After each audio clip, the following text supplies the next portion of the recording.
All right, welcome to the second series of meetings for the Select Committee on Blockchain and Financial Technology and Digital Innovations Technology. Yes. In case we didn't get that straight, the technology part. So, Mr. Co-Chairman, do you have any opening remarks before we call the roll? I'll just welcome everybody to Laramie, Wyoming. It's a beautiful day here, and if you have any questions about anything, please feel free to ask. But we're happy to have you all here. Have the Blockchain Stampede hosted this week. We'll hear more about that in a few minutes. And with that, let's call the roll. Senator Furphy, Excused. Senator Cost, Here. Senator Nethercott, Should be here soon. Excused. Representative Stith, Here. Representative Western, Excused. Representative Yin, Here. Mr. Kaufman, Here. Ms. Long, Here. Mr. Reville, Co-Chairman Rothfuss, Here. Chairman Olson. Here. You have a quorum.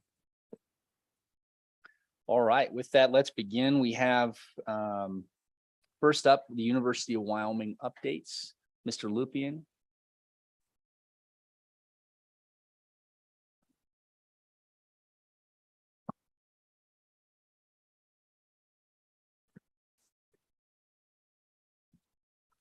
Thank you, Chairman, Mr. Chairman, Mr. Co-Chairman, members. Really appreciate the time to be able to bring you up to speed on what's going on at the University of Wyoming. I am Steve Lupian. I am the director of the UW Center for Blockchain and Digital Innovation and a lecturer at the UW College of Business, where I teach blockchain, digital assets, and digital banking. To my right, I'd like to introduce Scott Bollier. Scott is the new dean of the College of Business, been with us 2 months, and comes from North Dakota State, and has been a very positive influence in this short time with what's going on with blockchain on campus. Did you want to?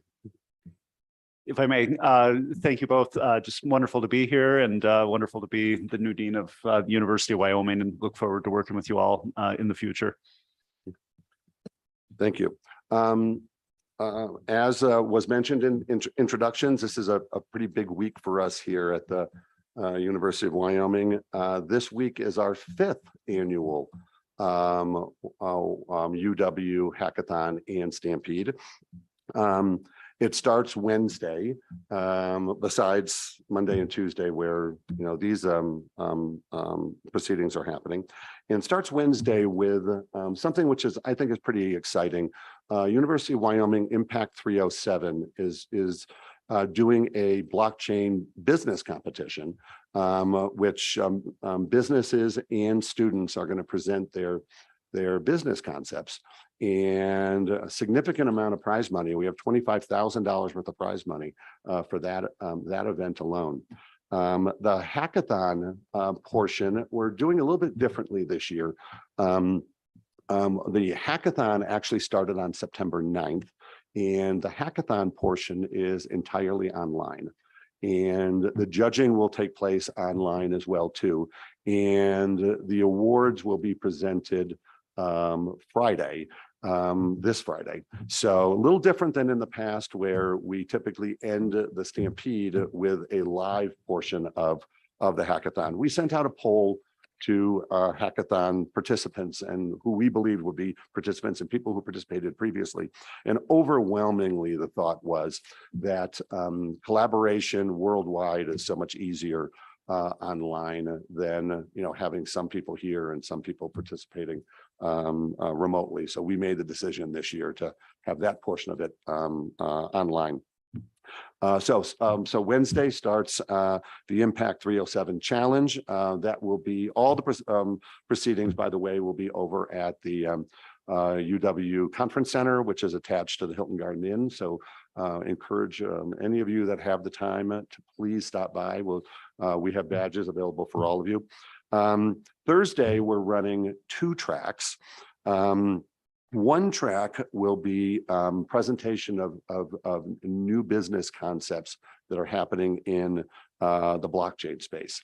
And the other track will be how the emerging metaverse is going to drive digital asset and digital asset growth in the future.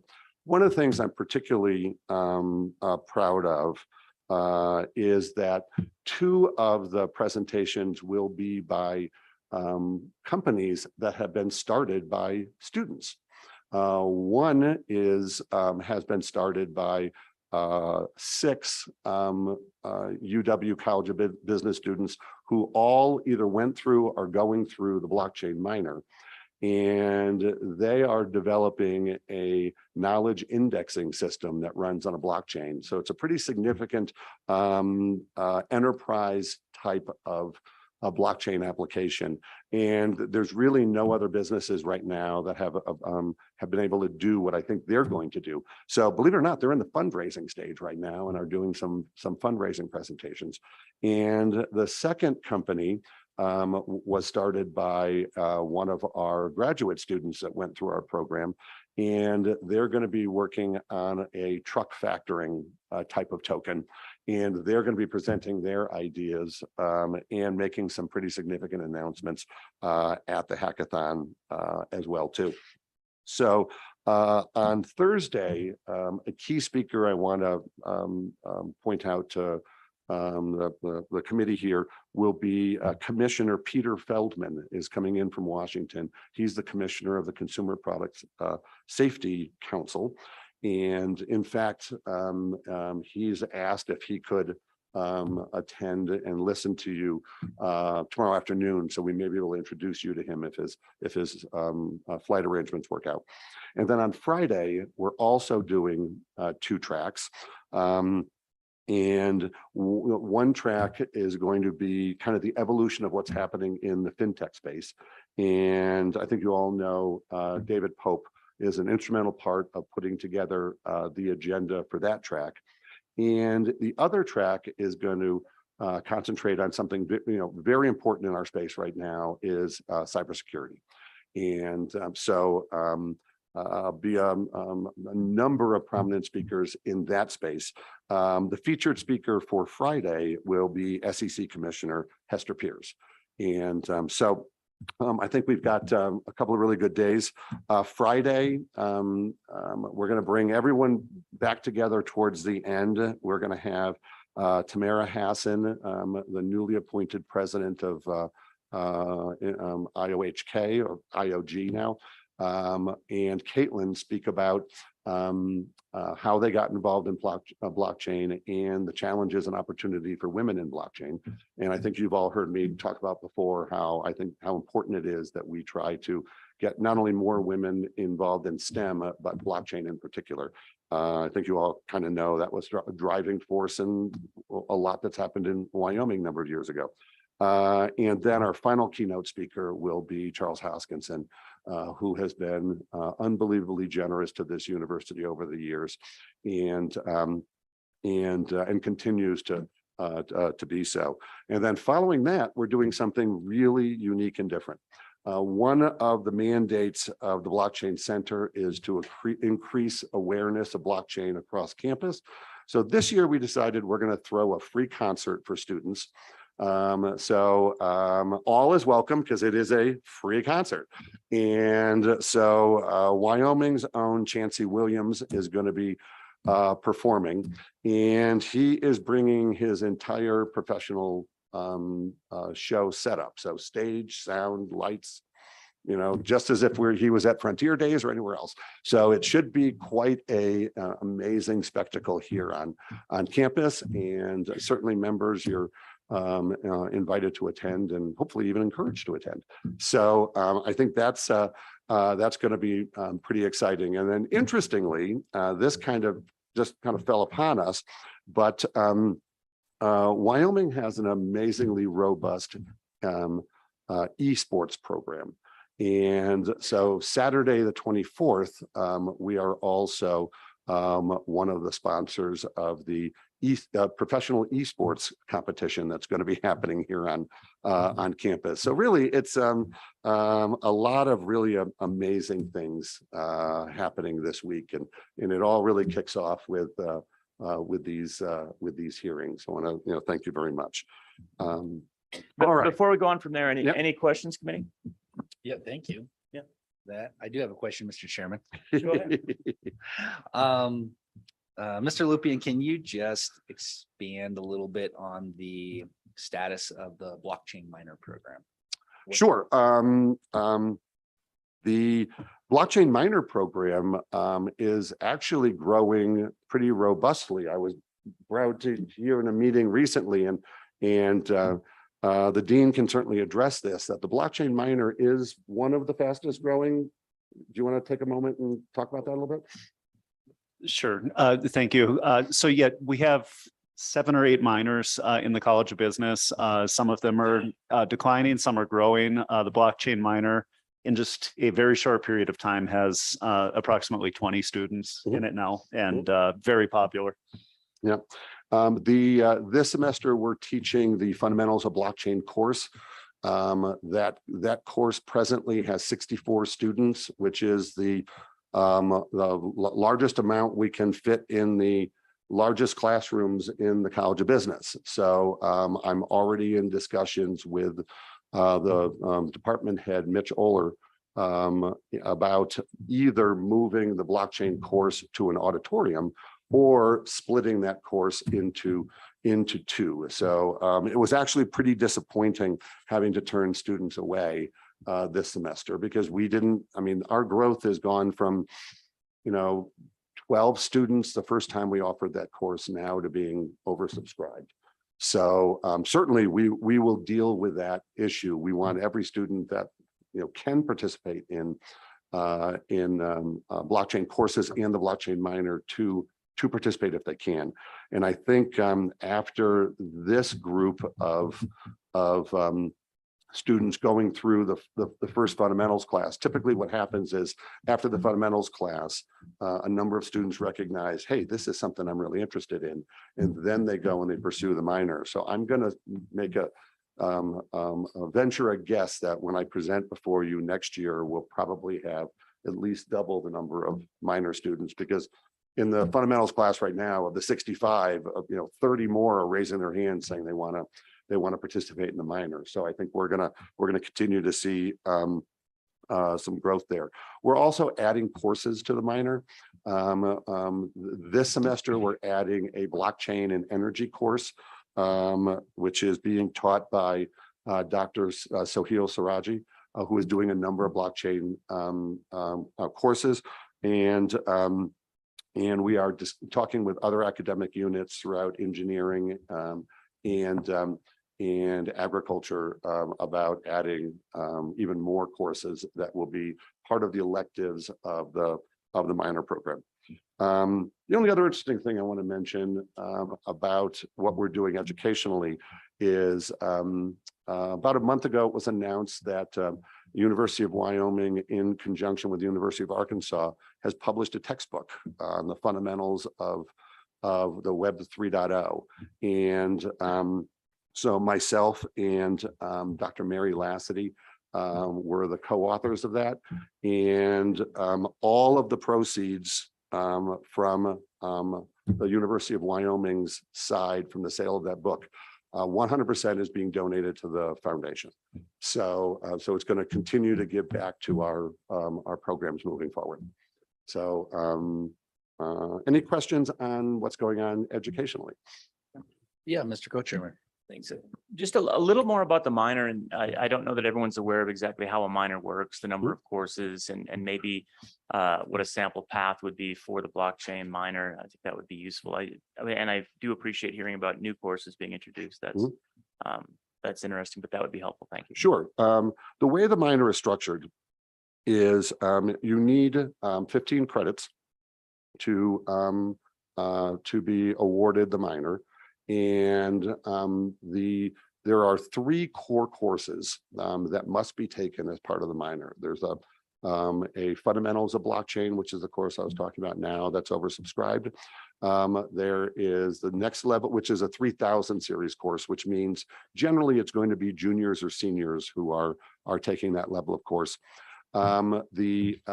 The next in the line is the business applications of blockchain. That's where we take the fundamentals and now start really applying it to the everyday world.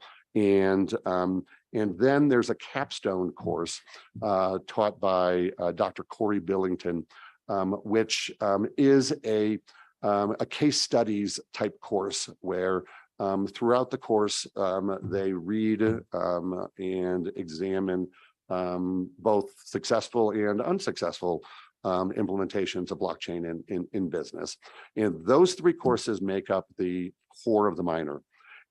Following that, you need to take two courses from a list that goes across a number of different academic units. There are blockchain programming courses, a 1 and a 2, available through the College of Engineering. There is blockchain in agriculture, and as I mentioned, blockchain in energy courses.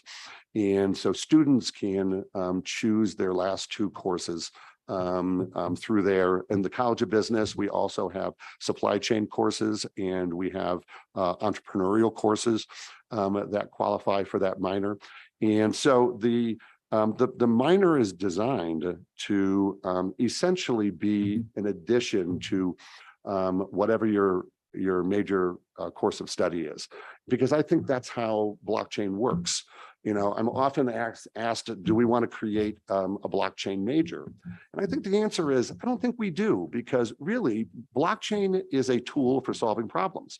And I want, financial people to get the minor in blockchain. And I want, people studying engineering and agriculture to get the minor in blockchain so that they can apply blockchain as a tool to what their major discipline is. So, that's our thinking now. Doesn't mean we might not change that later, but our thinking now is to keep it at that level. Chairman, Lupian, just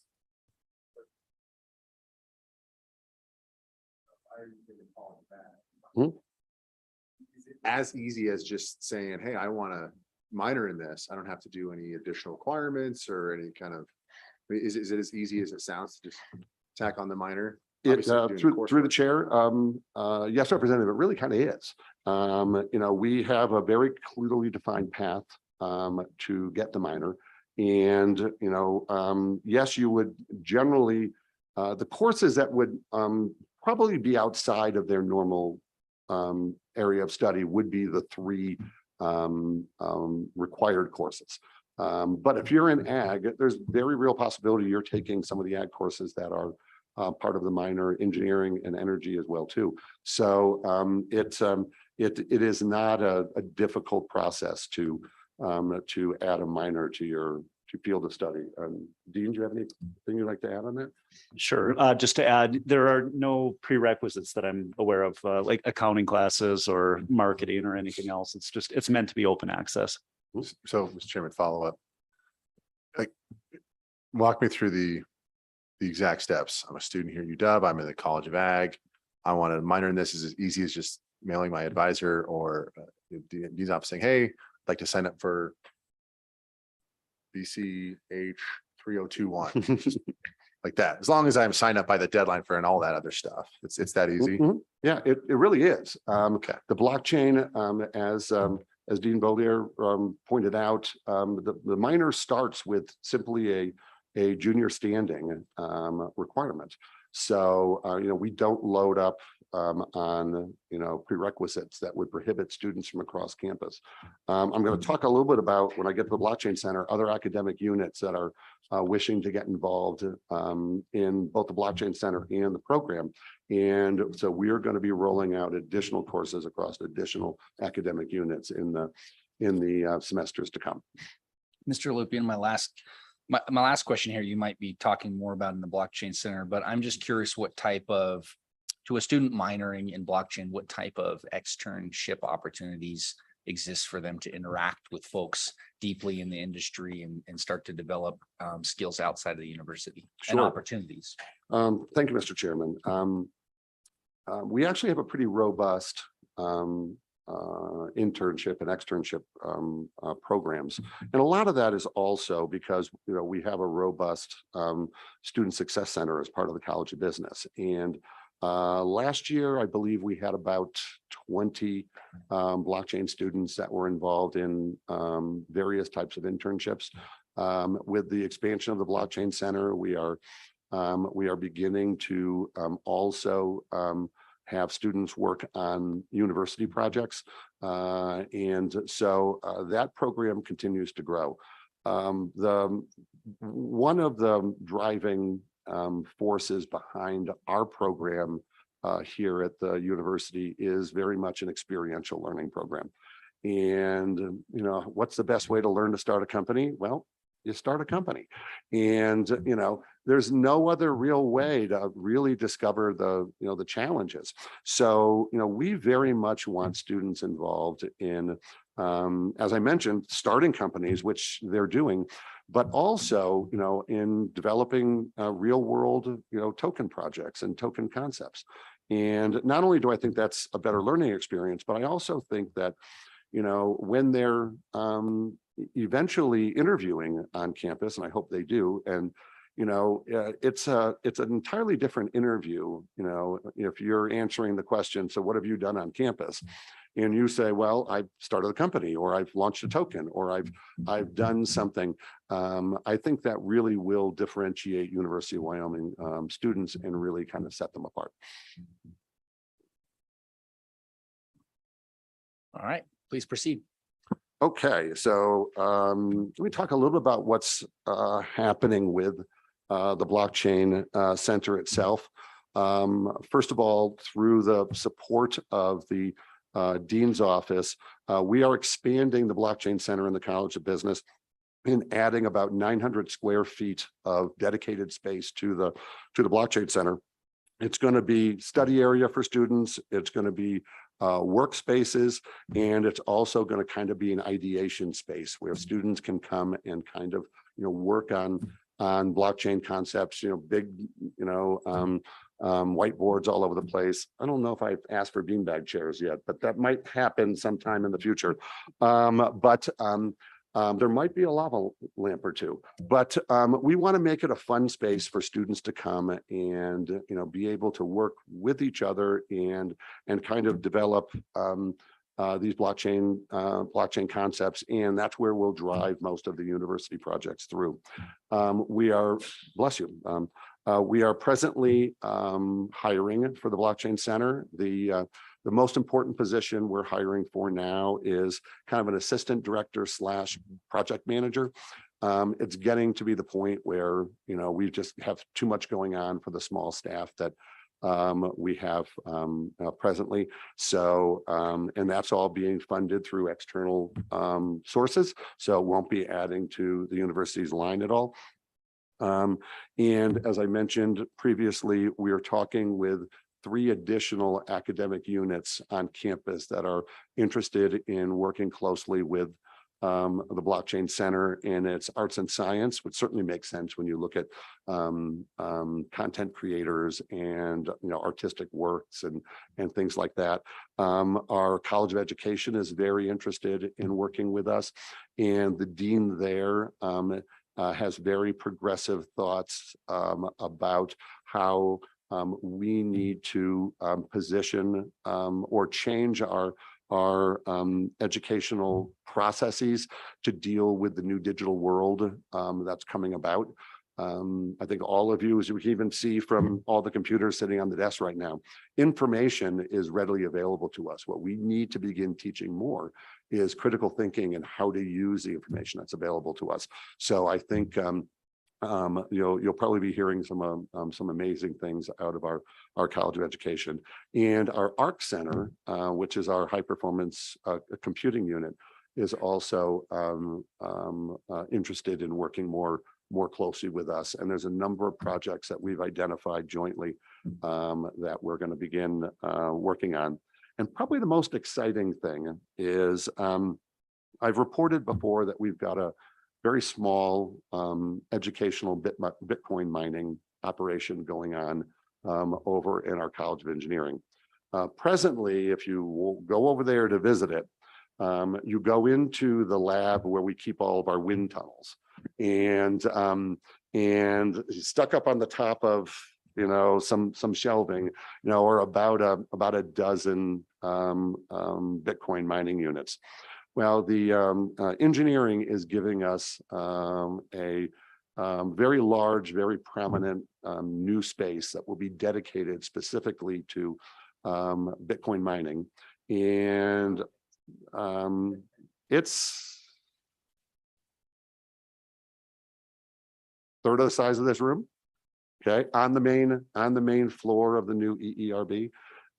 If any of you have happened to go into the entryway of the School of Energy Resources, there they have a pretty robust computer center behind some glass walls.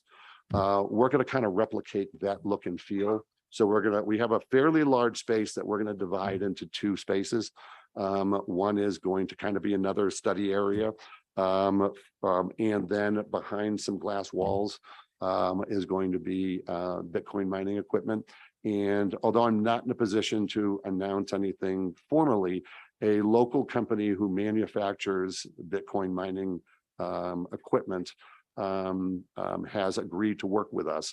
So I suspect there's going to be a donation that would involve some immersion pods and some other things. And we're presently fundraising specifically to be able to do that. What's going to be great about the new mining center is it's going to be designed by students. It's going to be built by students. It's going to be operated by students. So they're going to have to deal with the everyday challenges that happen in Bitcoin mining every day, load balancing, dealing with noise, dealing with heat mitigation. So I think it's going to be a pretty unique experience here on campus for those students. And as a result of that, we have created a official ASUW club on campus, which is the blockchain club. And presently it has about 80 members, which puts it up there, pretty strong. We're not quite the swing dancing club, which has 600 members. But as I mentioned, we're going to be working closely with the esports club. And the esports club, by the way, is now the largest ASUW club on campus with over 700 members. So we're going to have a lot of talent to be able to draw from to be able to build out this facility. Won't be long and the university can move itself to the metaverse. Oh, that's certainly, the dream. I do think, and I don't want to, get philosophically here. I think as we look at the real applied use of the metaverse coming up, I think we're going to see it impact two areas pretty quickly. One is going to be entertainment. I mean, think about how concerts and sporting events will change. I was recently talking to the folks at FIFA, the world governing organization around soccer, and we're kind of just talking, and I'm like, yeah, it's going to be pretty cool that you can watch a game from a perspective of any player or coach. And one of the FIFA people said, no, Steve, you're thinking too small. You can actually watch a match from the perspective of the ball. And you think about that for a minute, that is going to fundamentally change entertainment. And, you're going to make sure you're going to have the right uniform and the right sneakers for your avatar in the audience, and digital assets are what's going to be the medium of exchange for that. The other area that's going to get significantly impacted, I believe, is going to be education.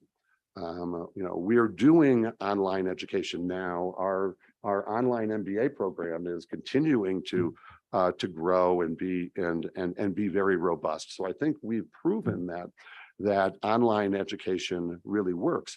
But the metaverse is kind of online education on steroids. Imagine, studying the human circulatory system by standing inside of a beating heart. Well, how else can you do that? Or study astronomy by running your fingers through the rings of Saturn. We're going to be able to do things educationally in the metaverse that is going to be going to be groundbreaking. And, University of Wyoming is partnering with 20 other universities to actually, develop what this educational, metaverse could look like. So I think that's, pretty exciting stuff as well too. So through the chair, thank you for the question. Any questions on the blockchain center? I'm almost done, I promise. Great committee. Questions on the blockchain center? All right.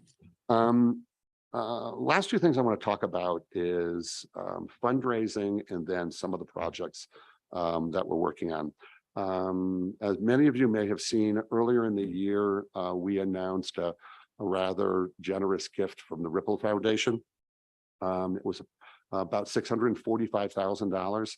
And that funding is being used to do a number of, I think, very important things across campus. First of all, as I mentioned, Dr. Sohail Siraji has been doing a lot of work in tokenizing energy, particularly carbon capture and carbon sequestration credits. So some of that funding is funding his research. Another portion of that is going towards Dr. Mike Baracek, who you've all met before, who is leading our cybersecurity efforts here on campus. By the way, I did want to take a moment. Dr. James Caldwell has testified many times before this committee. Well, this past semester, Dr. Caldwell retired from active teaching. He has been appointed a professor emeritus, so he is still available to us on campus. But so much of what we've been able to do, especially those of you that were involved in the blockchain efforts early on, know how important Dr. Caldwell was in really eliminating that early stigma of blockchain, and talking about why blockchain belongs in universities. Now, it's been almost 5 years from now, and it almost seems, of course we need to be teaching blockchain in universities. But, 5 years ago, that wasn't exactly what everyone was thinking. And so I did just want to take a minute and, thank Dr. Caldwell for his service to the university, but also for what he's done for blockchain here in Wyoming. So thank you for allowing me to do that. And then lastly, a little later this morning, Professor George Moskery from our College of Law will be talking to you. We are also using some of the Ripple proceeds to fund the law practicum here on campus, and he'll be able to tell you a lot more about it, but we are very proud of that. And also we brought in a visiting professor using the Ripple grant, Dr. Julie Hill, who will also be speaking at the hackathon later on, and she is one of the foremost authorities on coincidentally how banking and digital assets will be able to merge together. And so that's what really her expertise. So we're really building up our capabilities at the College of Law as well too. We are, although I can't mention the company names, we are working on 2 additional fairly large gifts. The first one is in the multi-millions of dollars. And the goal there is for it to fund the creation of a smart contracts research center. And, we're gonna, need to bring on probably 3 or 4 dedicated researchers to be able to effectively tackle dealing with smart contract governance, interoperability, and standards. So if that gift happens, I think President Seidel will be making some pretty significant announcements about that. And the second gift is probably going to be close in size to the Ripple gift. And it is going to go primarily towards, again, funding research and projects on campus, but we'll also have a pretty large scholarship aspect to it as well too. So I'm pretty proud of what's going on from the fundraising standpoint. And again, the foundation has just been an amazing partner in recognizing how important blockchain is. But also they've just been a wonderful partner in helping bring companies to the university and helping us really explain the impact of what the gifts will be. So, and then the last thing I'd like to talk about is I know I've listed projects that we've done before on campus, but some of them are continue to be, I think, rather exciting. First one is, through our School of Agriculture, is our sheep chain project. And I mentioned that because blankets are going on sale pretty soon again. And if you recall, last year we manufactured and sold some limited edition wool blankets that come entirely from wool from the sheep here on the university and are manufactured in Wyoming. And so we are providing a NFT along with those blankets that act as kind of a certificate of authenticity. And so this will be our second year of blankets. It's astonishing how that's one of the first things people ask me is, how can I get a blanket? We're like, sorry, they're sold out. You got to get in line, sooner. So watch social media. We're going to push out when those blankets become available. And also, they're also developing a blockchain-based ranch management system as well too. So sheep chain isn't just blankets. It's also about what's the future of ranching going to look like, and how can blockchain be a driving force behind it. We've talked about a company called Halcyon. I think Halcyon actually spoke to members a year ago.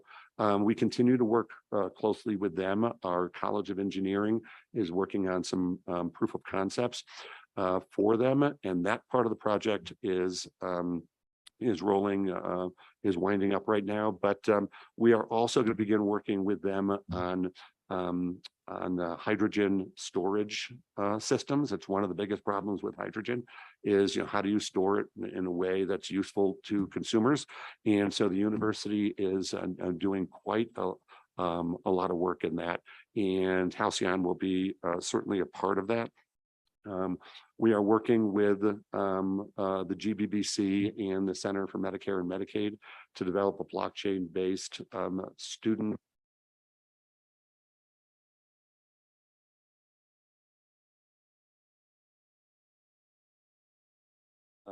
the ability to roll out across campuses. The way Medicare and Medicaid works with students is unique and different from how Medicare and Medicaid.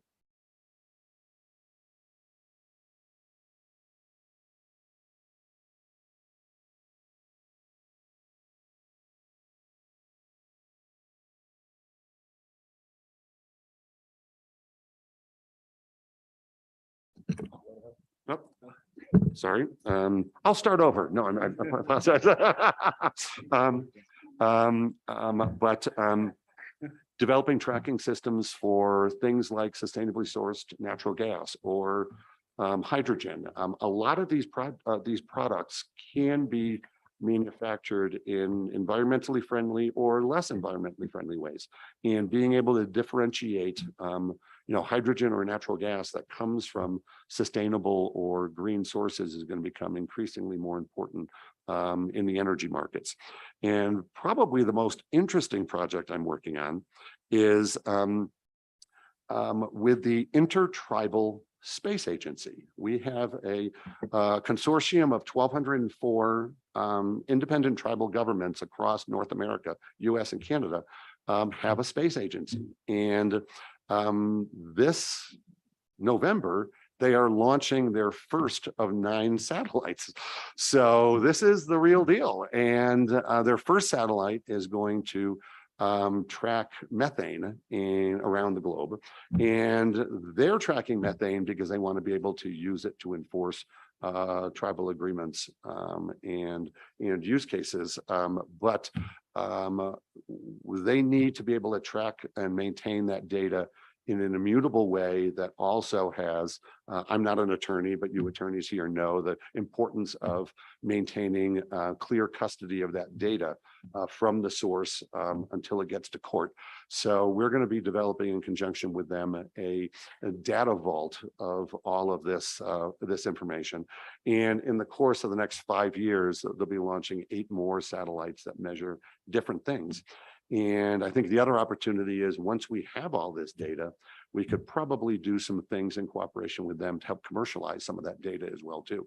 So a lot of exciting things from that intertribal space agency, by the way. It looks like we'll also be kicking off another project around developing an intertribal voting system. As you know, they handle their the tribal communities handle their voting themselves, and so they very much see the opportunity for blockchain in that space as well too. So although that project hasn't kicked off yet, it probably will, maybe next semester. So those are the ones I just wanted to highlight that I thought were fascinating. So. Mr. Chairman. Go ahead, Representative Stitt. Mr. Chairman, Mr. Lupian, thank you so much for your great work. It's really interesting to get the update. I've kind of a broad question and a couple of subparts. The broad question is, what do you need from the Wyoming legislature? There's how can we help you keep doing what you're doing? And the subparts of that are the legislature appropriated $4 million for a staking pool that was ultimately not useful to the university, and that money is being reverted back to the general fund. And I'm also curious, so that didn't work, right? But then I'm also curious as to how what you do intersects with the Wyoming Innovation Partnership, if at all. Sure. Through the chair, I'm sorry, first part of the question again was? What do you want? Oh, what do I? Okay, well, 30 new bills would be nice. No, actually, the legislature has, as you all know, Wyoming has such a significant lead over every other state. I generally get a couple of calls a month from legislative services folks in other states and staffers. In fact, I just had a call with the governor of Tennessee last week and a number of their staff, and also spoke with the staffers for the Commerce Committee, and they see what you've done. And one of the first questions they ask me is, well, how can we replicate what you've done in Wyoming elsewhere? And I'm not all that sure there's an easy answer to that. We've been able to accomplish an awful lot, and we continue to accomplish an awful lot. So what I would ask you to do legislatively is just, keep an open mind and, continue to push the envelope. Other states and the federal government sees what you're doing here. And, that states really are the crucible of democracy. And, what you're doing, really is impacting the rest of the country. I mean, you all, many of you were around when you passed the UCC mapping, and the Uniform Law Commission actually sent letters basically saying cease and desist, stay out of our area. Personally, I think in Wyoming that kind of ran up the score. I'm pretty sure, yeah. But is there any surprise that the UCC is now, launching a whole new series of, their UCC? I'm sorry, not an attorney. Series 12 of UCC law specifically around digital assets, and coincidentally, it's following most of the major points that Wyoming has passed. There is a token taxonomy bill in Washington right now that, started out, we know how the Washington process works, but started out essentially being Wyoming's, taxonomy on digital assets. So I would say, through the chair, please keep doing what you're doing. You are making an incredible impact here in Wyoming, but I think, across the country as well too. I suspect at some point, I don't know if I saw it on the agenda, the Wyoming Business Council will present to you we have companies coming here all the time and in increasing numbers as well too. And we'll talk about that a little bit when we talk about workforce development. And that's all because of what's happening here. As for the $4 million staking pool, I think we are just a little bit ahead of our time. I hope that we can revisit that at some point in time.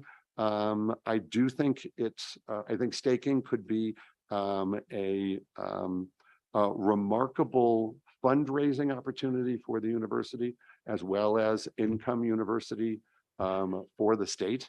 And I do plan on at some point in time being before you again and seeing if we could revigorate it. It's a good idea. And there's just so much going on that we weren't able to pull it off in the time frame that was in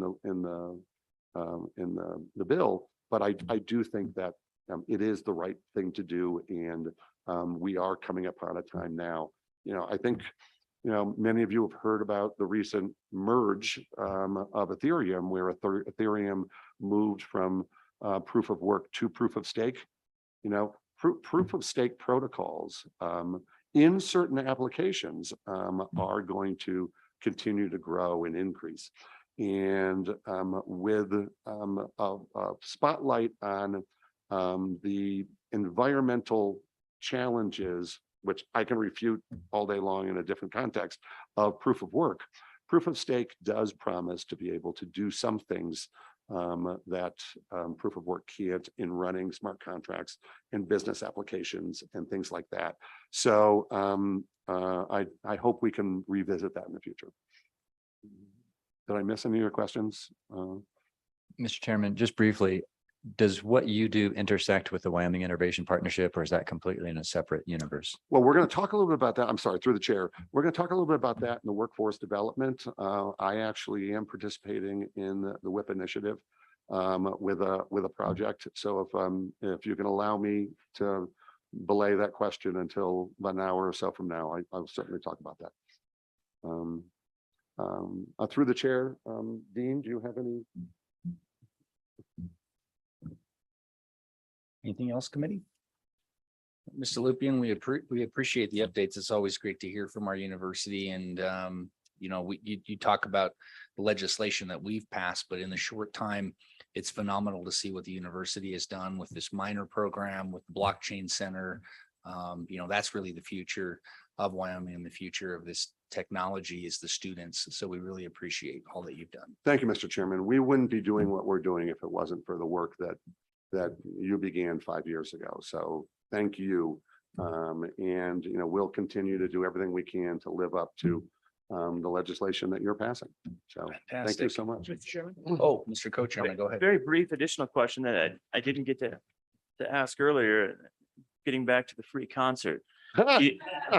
You didn't provide the specific details, the location of the time, and there might be some folks that are interested in that. So let's get the details. Okay, well, since we are on, televised national, not nationally, but throughout the state, I do hope that we don't, overwhelm. It is 8 o'clock in the field house. The field house in that configuration, with the big stage that we're expecting, will hold about 2,400 students, faculty and folks like yourselves. So we hope to pack that place and make a little bit of noise on behalf of blockchain this Friday. So I encourage you, if you can make it, please, reach out to my office, and we'll make sure you get some badges and get to hear a little of both kinds of music, country and Western.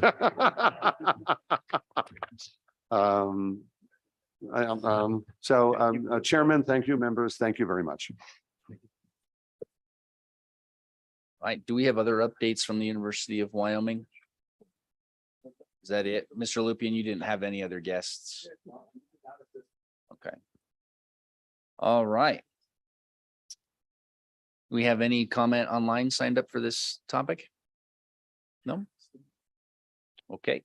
Let's move to our updates from the office of U.S. Senator Cynthia Lummis. We have Mr. Land, I'm assuming, and Mr. Lindholm. Mr. Lindholm's online. Okay.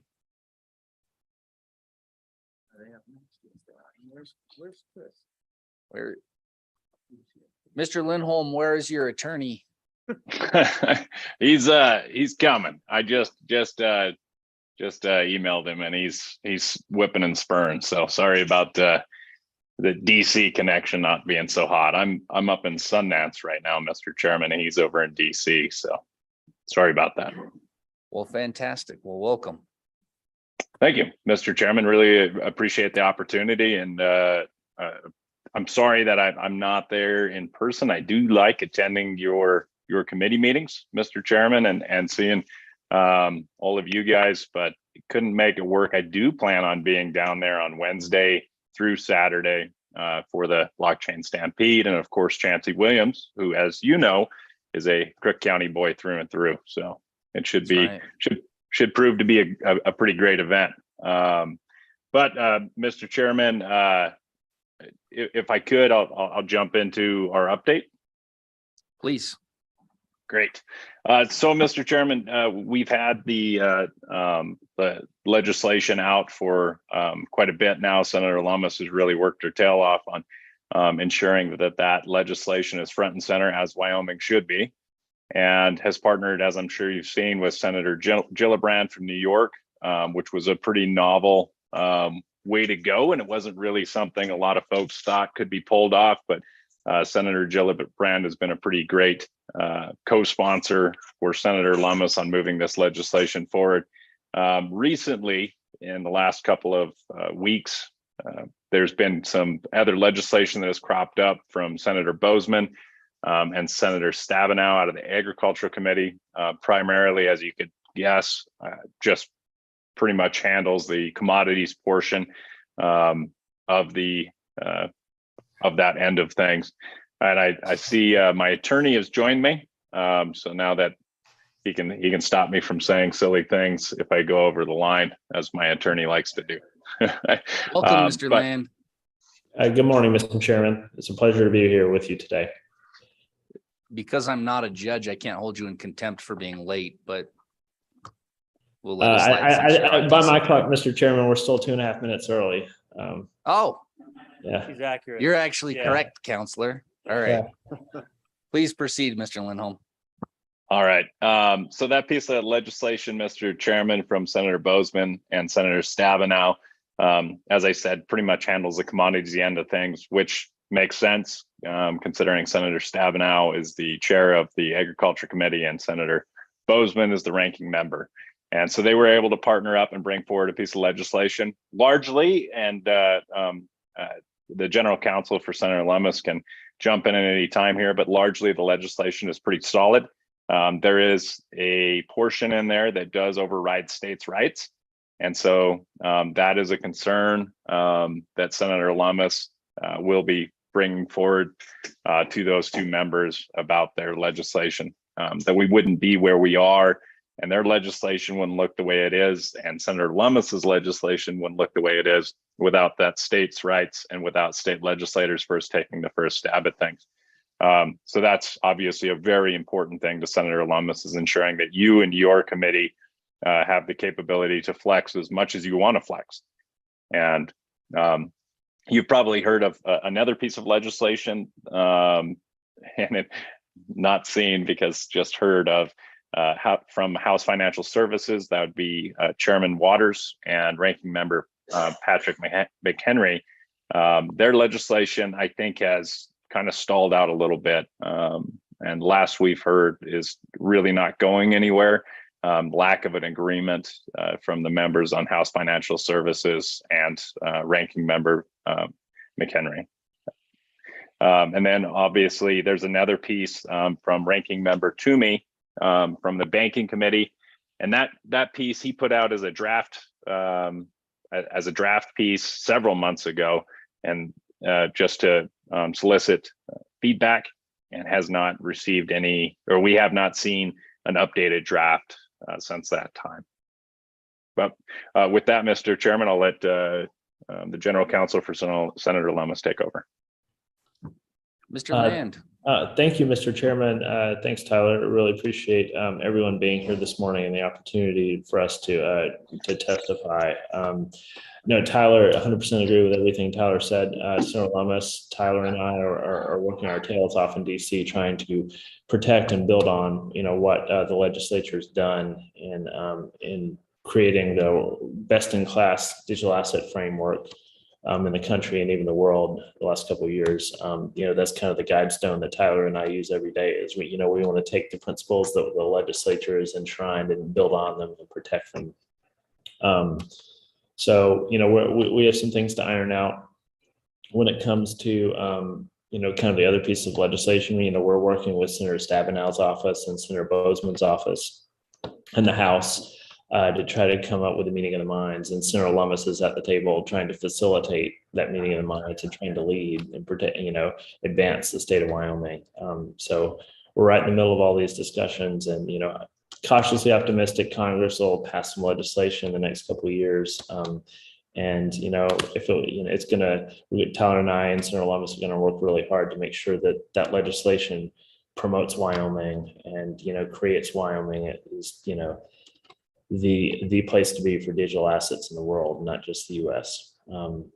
With that, I guess the only other update I would have is I want to flag the Uniform Law Commission just released their proposal on digital asset regulation. As far as the Uniform Commercial Code, the legislature passed Senate File 125 in 2019, and that was kind of seen as kind of the leading piece of how you integrate digital assets into commercial law in the U.S. And Senate File 125 highly influenced the Uniform Law Commission and how they drafted their proposal. And now Wyoming has another chance to potentially lead in being the first state to adopt the Uniform Law Commission proposal on digital assets. And it would be a great boon to Wyoming if the legislature chooses to consider that. I'm happy to answer any questions you guys might have about that or anything else that we're up to in DC. Thanks, Mr. Chairman. Mr. Kaufman? Thank you, Mr. Chairman. Tyler, Chris, I'm wondering if you could comment at all in follow-up with respect to President Biden's executive order. I know there was some updates last week from a number of federal agencies, and I don't want to put you on the spot too much, but I'm curious if you can give us any insight as to whether that process is helping or hurting, and what's happening with respect to the bills and how what those agencies are doing might impact the bills. Mr. Land? Thank you, Mr. Chairman, Mr. Kaufman. It's very interesting. If you go on the White House website and look at the press release, the title of the press release, it says White House releases first ever federal legislative framework for digital asset regulation. Everyone in this room and Tyler and I and Senator Lummis all know that to be completely false. Senator Lummis and Senator Gillibrand proposed the first federal regulatory framework for digital asset regulation in the country. So it's nice that President Biden's decided to come to the party. The executive order and reports were fairly light on substance, to be honest. It was more of a set of principles than anything. So we're glad President Biden is working on this and thinking about it, but it's going to be more that Congress writes the rules in this area. And, we've been thinking about these issues pretty deeply and have a lot more detail to be able to offer the White House than what was contained in the executive order. You have any thoughts, Tyler? No, I think that's generally right, Mr. Chairman. To Mr. Kaufman, what Mr. Land has said is the reality of it is when it comes down to that framework, what Mr. Land said is correct, that Senator Lummis is the first one to release one nationwide. Also true that the state of Wyoming actually released the first framework as far as digital assets. And so I guess you wouldn't have a president of the United States if they didn't have a little bit of an ego. So that is certainly true with President Biden and his statement. But I also think it's important to note that some of the pieces that have come out, I think have been somewhat helpful. And maybe Chris can remind me, the piece that came out on the mining position was largely seen as a negative indicator on proof of work. But there were some substantial statements made that were very positive on proof of work as far as what Bitcoin mining has been capable of doing. Baseload power. Yeah, so those are some of the upsides. One of the upsides that I think was missed out on, and possibly not something that would be on the radar of the President of the United States or his executive branches, but definitely a very positive for the state of Wyoming, and something that we don't look at often. But out of the 90% of our power mix that we export out of the state and the municipalities and the counties collect zero sales tax on that sold power. Whereas power that is consumed inside the state of Wyoming, that sales tax is collected. So for the state of Wyoming, and I know, Mr. Chairman, I know there's some companies that are on the slate to talk about their mining setups in the state of Wyoming currently. They're making a net positive return for the state of Wyoming on power that was being exported, now being consumed in the state of Wyoming, and is providing some of that great sales tax base that is desperately needed in the state. You know, I think the positive components, Mr. Chairman, of the executive order is they do recognize that digital assets are kind of the future of the U.S. financial system, and the technology is here to stay. You know, there are things that you would expect, and you know, in the executive order that diminishes proof of work mining without really sufficient justification. You know, the executive order focuses too much on the risks of crypto versus the benefits. So, you know, but I just keep coming back to the hardest thing in Washington, D.C., from my perspective, is getting on the agenda. And everyone on this committee knows that too. Getting on the agenda is a real big part of the battle. Digital assets are part of the agenda in D.C., and it's going to be taking up people's time. But it's really important to get on the agenda, and digital assets are definitely part of that. And Senator Lummis is at the table, most importantly. Representative Western. Thank you, Mr. Chairman.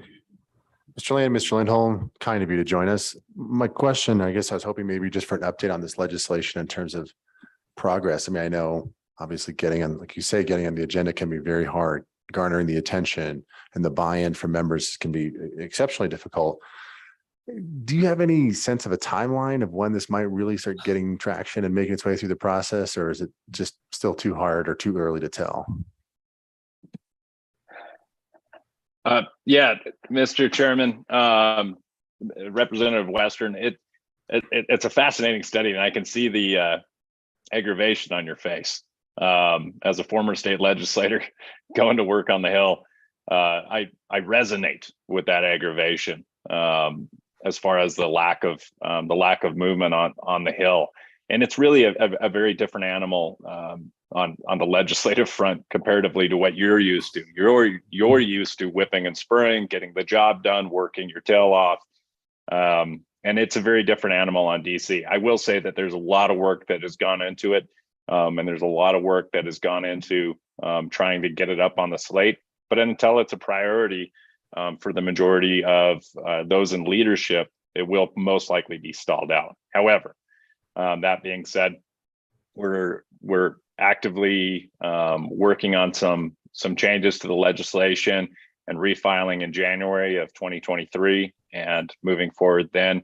And by all indications, from what those talks have been fruitful with leadership, not just on committees, but also up and down the line, it looks like 2023 is going to be the year of digital assets on the Hill.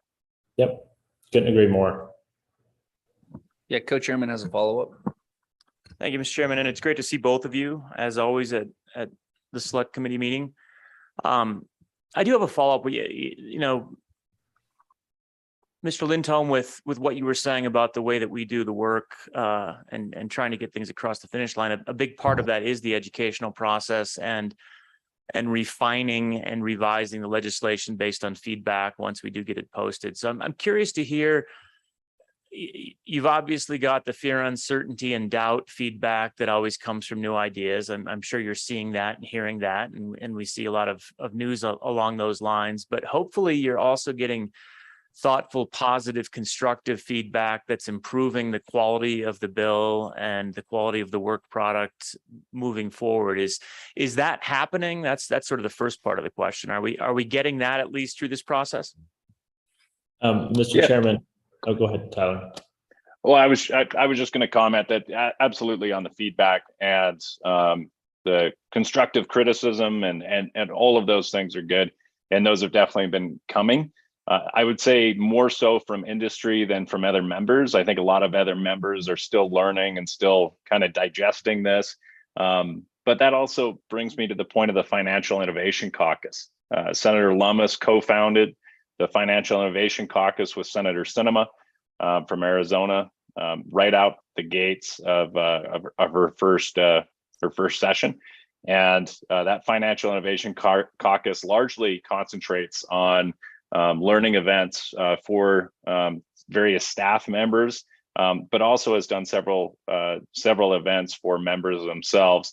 Also, Senator Lummis has Queen Bee honey candy products available at the Financial Innovation Caucus. So a little Wyoming, Literally.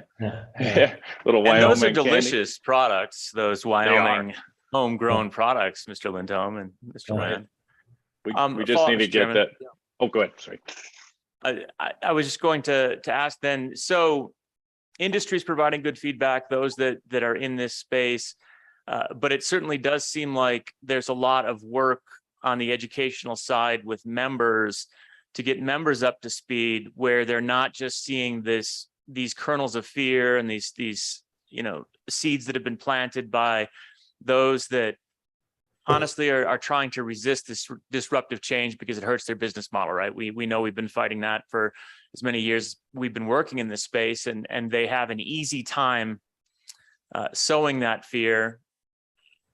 Hopefully the legislation is providing a vehicle to educate members and let them understand what the advantages are and what the solutions to those concerns are. And so are you seeing a broadening of membership interests where it was a very narrow few previously that were interested in this space? Hopefully more and more members are beginning to listen because this legislation is out there. Can you comment on that process and how it's going?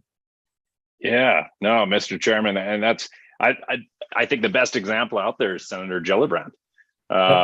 Senator Gillibrand wasn't really known as someone in the digital asset mix. I mean, Senator Lummis always has been, and quickly rose to being the most prominent figure on the Hill in this space in a very short time period. But Senator Gillibrand, much like other members, saw this as an opportunity for her state and for her country to continue leading on financial innovation.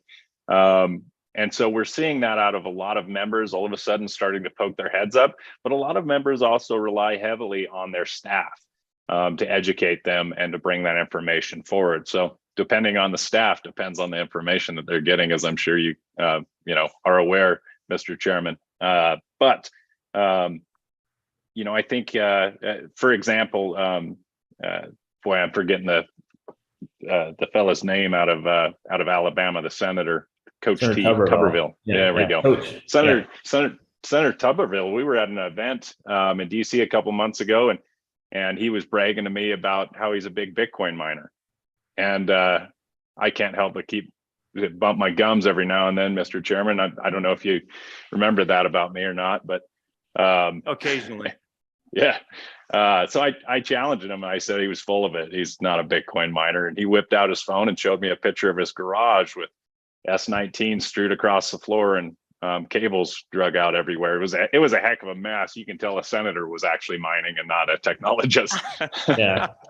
But no, so I think Mr. Chairman, a lot of folks are starting to look at this as a means by which they can not only decentralize their money flow, so to speak, but also as a means of educating themselves. And so we're starting to see a lot more of that, and it's becoming more and more popular to have those conversations. And Senator Lummis continues to lead in that regard by inviting those members to her office and having those discussions and finding out where their interests are, where their concerns are, and beating a lot of that FUD out by just talking about the simple truths that do exist out there.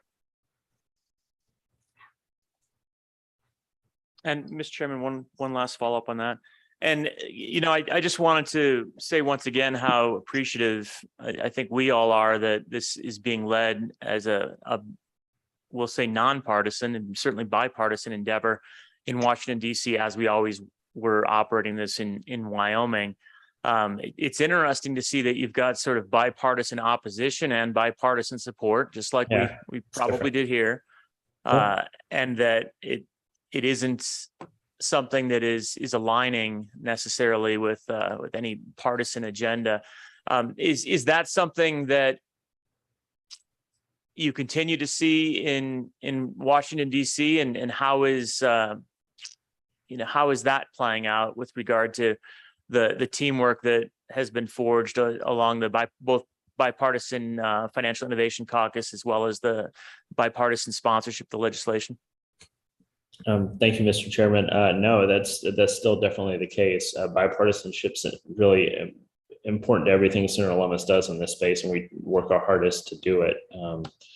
Senator Wyden is still very much engaged in the digital asset space as well. Senator Booker from New Jersey, Senator Stabenow from Michigan, they're all very interested in the digital asset space. So we're just hoping to continue to build on that. And it's going to be critical to getting enough votes to pass legislation eventually. All right. Committee, additional questions for Senator Lummis's office? I have one additional short one. Okay, go ahead. Yeah, on a different path. The last question I had, is there anything that we should be looking out for that you're seeing rumblings of on the horizon that might be in some way disruptive to our efforts? We understand the legislation. We appreciate that briefing, but anything within agencies, anything beyond what we're currently familiar with that we should be looking for? Yeah. Mr. Chairman. Yeah, go ahead, Mr. Land. Thank you, Mr. Chairman. A couple things that I'll throw out there. One is the stablecoin legislation that Tyler mentioned a few minutes ago. It's very unlikely to emerge out of the House, but kind of the current way it's drafted now is not helpful to the dual banking system or the states in particular. It would be very preemptive. So that's certainly something that this committee needs to keep a watch on. Second thing is Staff Accounting Bulletin 121. The SEC released this really normally boring accounting document a couple months ago that basically requires banks to hold an irrational amount of capital to back their digital asset activities. And even this is one area where the crypto industry and the big banks are aligned. The big banks all want to do digital asset activities. And so all the big banks have kind of been scratching their heads about what the SEC really meant in this place. We're working with the SEC and the banking regulators right now to get that bulletin rescinded so that banks can do crypto in a more rational manner. So I would encourage the committee to keep an eye on that. And yeah, that's pretty much it. Tyler, do you have any other thoughts?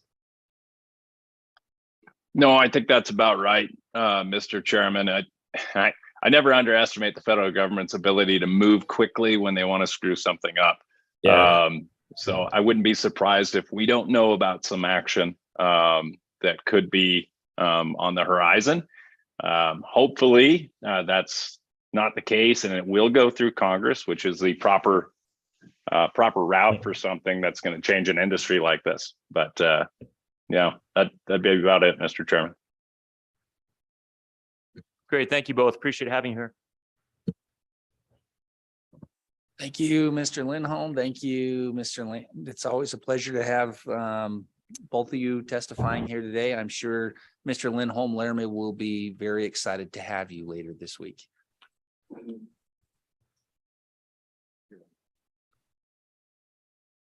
Oh, you want to, that was my closing. I just closed and it was so beautiful. Why would you? Well, I had to one up you, Mr. Okay, Chairman. go ahead. But wait, No. But wait, Mr. Land, you kind of mentioned that some of those banks are concerned about just having the requirement of those capital reserves. But for example, in Wyoming, we're required to be fully capitalized at a 1-to-1 ratio. So, I mean, if you can maybe expand on that, that would be great. Thank you, Mr. Chairman. Mr. Land, go ahead. Yeah. So the SPDI capitalization requirement only applies to the deposits. It doesn't apply to the off-balance sheet digital assets. You can't actually legally have a deposit of crypto in the U.S. under the law. They're all custody assets. There isn't generally a capital requirement for custody assets. If that was the case, JP Morgan, for example, has something like $25 trillion in assets under custody. They don't have to hold, 8% of capital against that 25 trillion. Like, it would be crazy. No one would ever be able to afford it. What the SEC staff accounting bulletin essentially says is, for the first time in history, you have to hold a certain amount of capital to back your custodied assets. And that's what makes it unaffordable.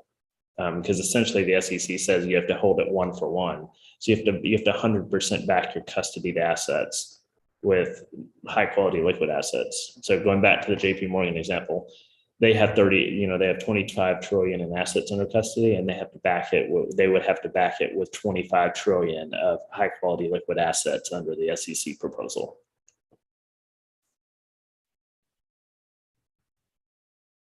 That's what makes it so crazy. Thank you, Mr. Land. Mr. Reveal. Thank you, Mr. Chairman.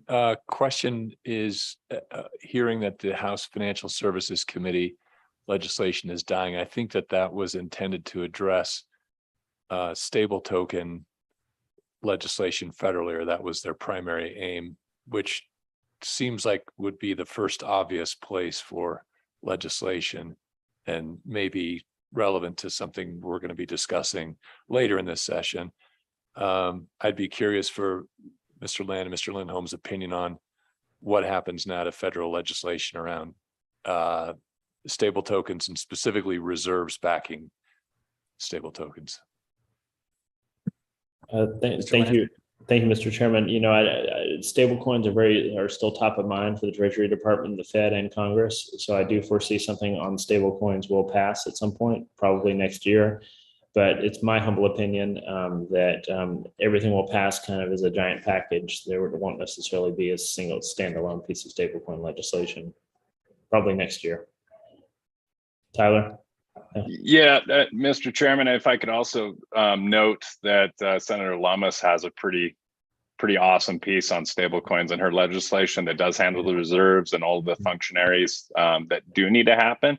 So my hope is that if most likely Senator Lummis's bill is going to be passed piecemeal, pieces at a time. And my hope is that stablecoin portion is picked up, because it is, to my reading and my knowledge, it is currently the only piece that does take into consideration the reserve plus the dual banking system with respect. And so I think that's such an important piece, that dual banking system is handled in a manner that does not hurt existing players also. And so the current models that we've seen do hurt existing players, of course, and would slow down the I'd say the traction that this industry has made, and put the United States in the kind of a back step a little bit. So Senator Lummis's legislation does not do that. She's worked with all of the major stablecoin issuers in the United States, actively participating in the United States, and they all it's not their perfect piece that gives them carte blanche to do whatever they want, but it certainly leaves them in a manner where it does protect consumers and protects their interests at the same time. And Mr. Rebel, just to focus in on the last part of your question, I think disclosures, I think there's a fair amount of agreement on the disclosures and the reserves piece, something like monthly disclosures and regular examination, kind of like what your trust company has, I believe.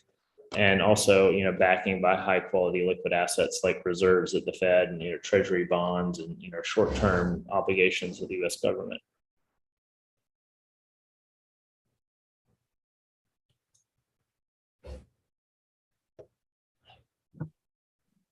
Committee, any other questions before I dismiss Senator Lummis's office for the second time? Okay. All right. Again, Mr. Land and Mr. Lindholm, we do appreciate the updates. It's helpful for us to see what our counterpart in DC is working on while we continue to work back home here in Wyoming. Appreciate you guys. Thank you so much. Good to see you both. See you later in the week. Mr. Bishop. You're on deck. Love to hear from our Wyoming Division of Banking.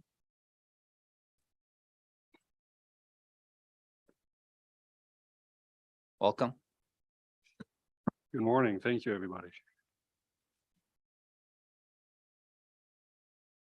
My name is Jeremiah Bishop. I believe I've spoken to most of you at some point or another, but I'm the banking commissioner for the Division of Banking since June. So thank you for allowing me to come up and talk to you all and give you an update. A few things I want to talk about is our trust companies, our special purpose depository institutions or SPDIs. And then I'll be back this afternoon to talk about open banking.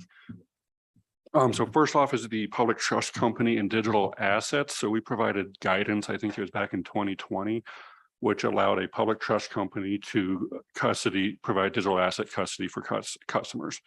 They're able to start operations much faster. So this is why it's a little bit easier for a trust company to open. They can open much faster than a bank. They don't take deposits. They don't need access to a payment system. So they are able to move quite a bit quicker than a bank would.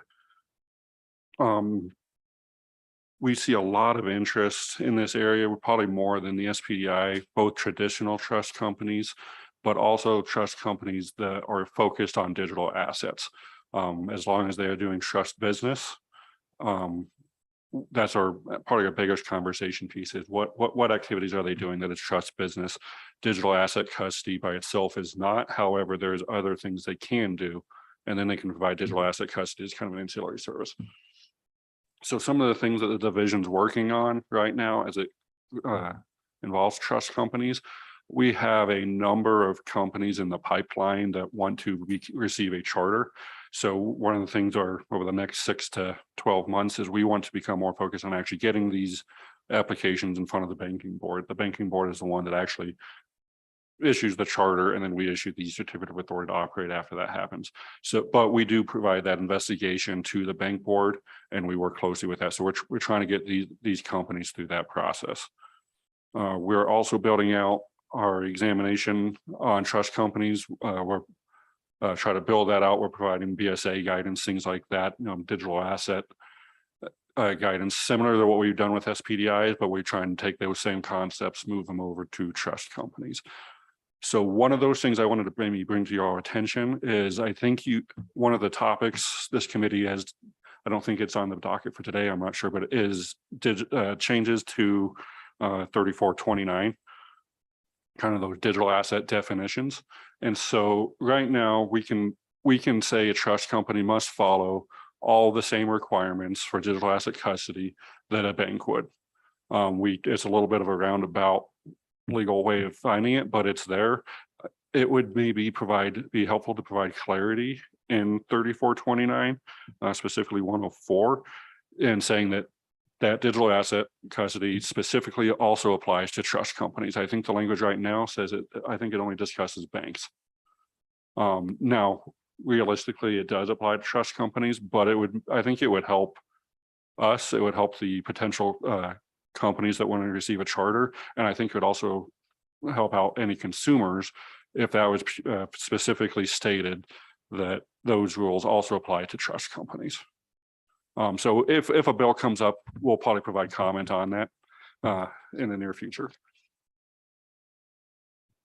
So special purpose depository institutions, SPDIs, right now we currently still have 4 companies that have received a charter. All 4 are working on getting everything done that they need to commence business. The 4 are in various stages. I believe you all received updates at the last meeting. So one of the things we're focused on is getting them to that stage where they can commence business. They've received the charter from the bank board. Now we need to get them to become operational. I believe 2 of them received their charter, I believe in 2020, the other 2 in 2021. We're really trying to get them open. That's our focus. We spend a lot of time working with them on their products and services, their policies, procedures, what it is in their business plan so that they can open in a safe and sound condition. Thank you, Mr. Chairman. and maybe this was what you were going to hit next, but how many applicants are in queue in addition to these 4?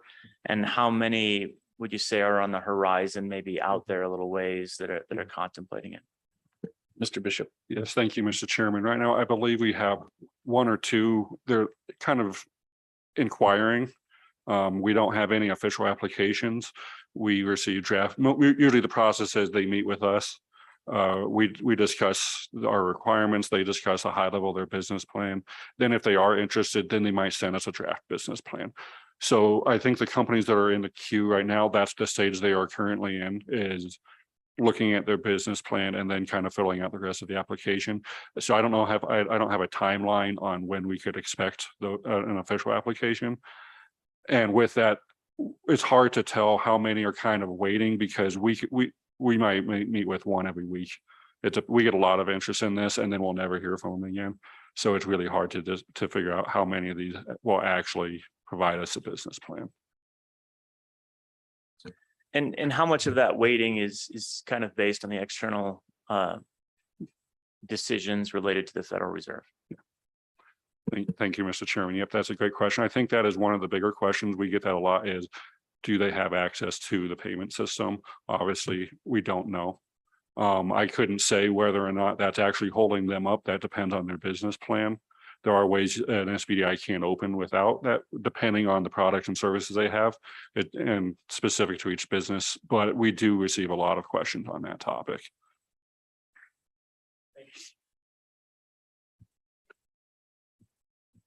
Mr. Rubio. Thank you, Mr. Chairman. One concern that I have just thinking about Wyoming's position here is, if the Fed did decide to grant a master license, I suspect there could be a fairly significant influx of applicants. And would there be a bottleneck in our ability to approve that at the Division of Banking? So I guess my question would be, how many, given the current staffing and funding, how many speedy applicants could be approved, say, per year? And do we need to think about a mechanism by which that could change rapidly if the Fed did give a green light? Thank you. Mr. Bishop. Yes, thank you, Mr. Chairman. That is a great question. That is one thing that I think, if a master account application was accepted, we do believe there would be a significant amount of interest. I think Mr. Powell himself actually said that. I don't know the number he used, but I think it was hundreds. So our process with our staffing, we can generally only process 1 SBDI full application once we get the official application at a time, and get that in front of the banking board. Now, that once we receive that application, it's in the stat. We have a very range, but let's say 3 to 6 months once we actually accept that application. Now we have that draft process, so we could probably look at some business plans of multiple companies before that and kind of put them in the queue. But actually, the official application process, we have the staff to mainly do 1 at a time. Mr. Co-Chairman. And contemplating that, I know that your budget comes from fees from the banking industry. And so from a budgetary standpoint, you have flexibility. It's my understanding that some of that could be expended in what we would call a 900 series if we wanted to upscale our operations and needed to hire independent contractors for a temporary load.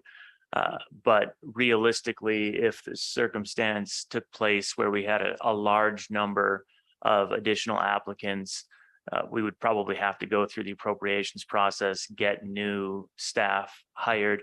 What's the timeline on that? I mean, how long would it take to ramp up speed to the point where we could be handling, let's say there were 100 applicants that rushed in. What would we possibly do in that circumstance based on the current configuration? Mr. Bishop. Yes, thank you, Mr. Chairman. Yes, I think you described it actually very well. We had several options. I think we could do a contract. I think it has to do the 900 series. However, that does have to go through the approval process. I'm not sure of the exact timing of that. I know it doesn't happen quickly. I'd have to talk to our kind of our fiscal officer at the department level and go through that. We could get that to you at some point if we'd like to. I think that'd be good. But as far as actually getting new positions for that, we'd have to, there's a balancing act of right now, what work are we doing? What's the inflow? What should we be doing? And then funding, obviously there's an application fee that's supposed to, we operate at cost, like you said. So does that match up? And do we need to get new positions, which does you need to go through that appropriations process, which I am unsure how long that would take. Again, it would not be quick. And not just the appropriation process, but in terms of having the sufficient skill available, individuals that are up to speed to understand all of the nuances of this space. Can you comment a little bit on maybe how that process would look for hiring? Mr. Bishop? Yes, thank you, Mr. Chairman. Yeah, that is also a great question. Even if we have the positions available and there's empty positions and we can post them, how many qualified applications do we get on that posting? Not very many. It's very hard to get people in this space that are interested in working for the division. We do have some. We've seen a lot of interest actually through the University of Wyoming. That was a great update earlier from Mr. Lupian. I think we are leveraging that resource more. And I think as that program grows, it'll make it easier for us to hire people directly out of that. However, it depends on how long-term they want. Obviously, we're also subject to our salary through the A&I division. We have to follow those same rules that every other division does. Now, Mr. Chairman, I think we passed a piece of legislation, if I'm not mistaken, at one point that addressed some of those concerns, and then there were struggles with that piece of legislation. Is that still a concern? Because I hear that it is still a challenge with regard to the position descriptions and the payment scales within A&I to attract and retain a sufficient workforce to be, active in this space. Is that still a struggle? Yes, thank you, Mr. Chairman. Yes, I'd say it has been a struggle. We are working on it because I think that legislation, I think it directed A&I to work with us. I will say we have a new director of our department. He is very much willing to go through that. He's given me the task of working on that, and we are making progress. I think it's slow, but I know he has been willing to do that. I just don't have an exact update on where that is, or even what it will look like if we succeed.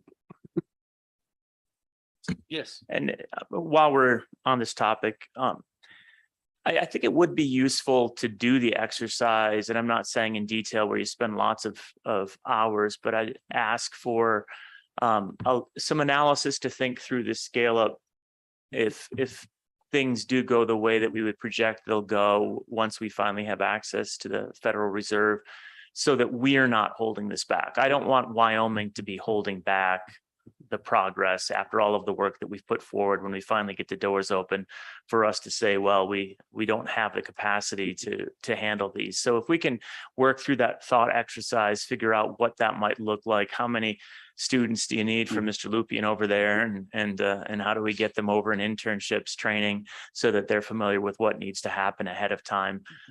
I think that's a worthwhile exercise, because we really do expect, when we have access to the Federal Reserve, that the number of applicants you'll see will increase. And it would be a real shame if we said, all right, one at a time, right this way. Thank you, Mr. Chairman. Yeah, it would be nice, Mr. Co-Chairman, Mr. Bishop, to have an idea of that. I don't know. There's lots of ways I think we could try to forecast into that, aside from giving ourselves an L11 power to just transfer employees from any particular executive agency over to your agency at our whim. Might be a little difficult to pass that kind of a bill. Representative Stith. Mr. Chairman, Mr. Bishop, I wanted to make sure I was clear about what your recommendation was on including trust companies for being custodians of digital assets. So is it your proposal then that we amend 34-29-104 to where the word bank appears, say bank or trust company, and then have the definition of trust company be as it appears in 13-5-301A Romanet 16. Is that the idea? Would that get you where you need to be? Yes, thank you, Mr. Chairman. Yes, I think that's exactly, I think what we're talking about is where it says bank also include or trust company, just so that it is very clear and concise. These can apply to trust companies, and I think follow the appropriate definitions. Kind of a follow-up on that, unless Representative Stiff had a follow-up, I'm sorry. Okay. There was some discussion previously about a potential need to transition in and out from Speedy Bank to traditional banking charter, something along those lines that is not necessarily excluded within statute, but it's also not necessarily anticipated within statute. Is that something that we also want to be contemplating some tweaks in statute for this upcoming legislative session, or is that something where maybe we can wait a little bit as we look for some revision? What's the current state of affairs on the bank transition? Yes, thank you, Mr. Chairman. Yes, we have discussed that since the last meeting, especially with the industry. Usually that type of recommendation, it's best if the industry, if the companies in this space, if they would like that transition in statute, we have told them it would be helpful if they work with whatever group they need to kind of push that forward. And I think they are interested, and I think they are working on it, but we let them do that. Committee? All right. Mr. Bishop, anything else? That is all I have. Well, thank you. We do appreciate the updates. This is obviously a very important area for us as a select committee and as a legislature. It's a major legislative initiative to get these speedy institutions off and operating. And we know from your perspective, you're doing everything that you can. And I think it will be a great success story for Wyoming when we finally get over the finish line. Great. I agree with you. Thank you very much. I appreciate it. Thank you.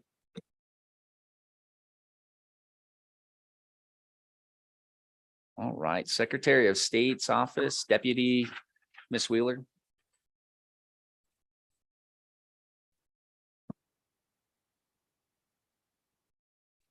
Miss James, are you joining us or you're just hanging out?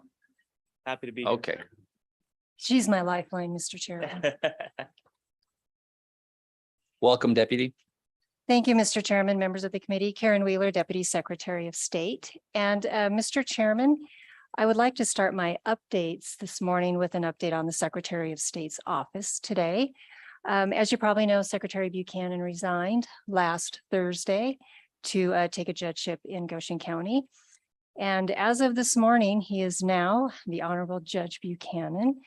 And he has accomplished what we told him is a trifecta. He served in the legislative branch, the executive branch, and now the judicial branch. So we know he'll do exceptionally well there as well. So, Mr. Chairman, with his resignation, I do want to assure each and every one of you that it is business as usual in the Secretary of State's office. Things will go smoothly. And we have a lot going on in our office right now with regards to projects on our plates, the upcoming general election in November. And I have committed to stay until the end of the year to ensure that we have a successful general election and that we get projects off our plate by the end of the year. So with that, Mr. Chairman, I'd like to provide you updates from the June meeting on statistics for blockchain related entities. So as of September 15th, DAOs, we now have 357 active DAOs. Inactive, we now have 66. 9 were administratively dissolved for failure to file their annual report. 6 chose to dissolve. 19 were administratively dissolved for not providing a public identifier. They were given 30 days to do so. And 34 were voided for deficiencies that were not corrected in their articles. Again, they were given 30 days in which to do so. Series LLCs, we now have 859 active. And these 859 represent 14,640 established series. We have 297 inactive series LLCs. 182 did not file their annual reports. 36 filed articles of dissolution. 16 did not maintain a registered agent, therefore they were dissolved. We had 2 foreign series LLCs withdraw and 1 foreign transferred to another state. And so, Mr. Chairman, last time I did give you an update on limited liability companies because, as I said, we do know that there are blockchain related entities that have formed as LLCs. So at the end of fiscal year 22, for that year, excluding the DAOs and the series LLCs, we had 85,997 new LLC formations for that fiscal year. This generated $8.5 million for the Secretary of State's office, which all goes to the general fund. In fact, Mr. Chairman, for the biennium that just ended, the Secretary of State's total revenue, most of which is derived from our business division, was up $20 million from the previous biennium. So, Mr. Chairman, of the new formations, this is an average of 7,116 new LLC formations a month. And just a fun little fact as I was looking through some records, of those new LLC formations, 82,257 were filed online with our office. Almost 4,000 were paper filed. We still do have customers who prefer to file by paper. So as of utility tokens, we are still at 51 that have been filed to date and still 14 within the last fiscal year since the new fee went into place. So, Mr. Chairman, with that, I will answer any questions, and that is the update I have from the Secretary of State's office. Deputy Wheeler, to put that into context of the 85,000-ish new LLCs, how many LLCs are active inside Wyoming?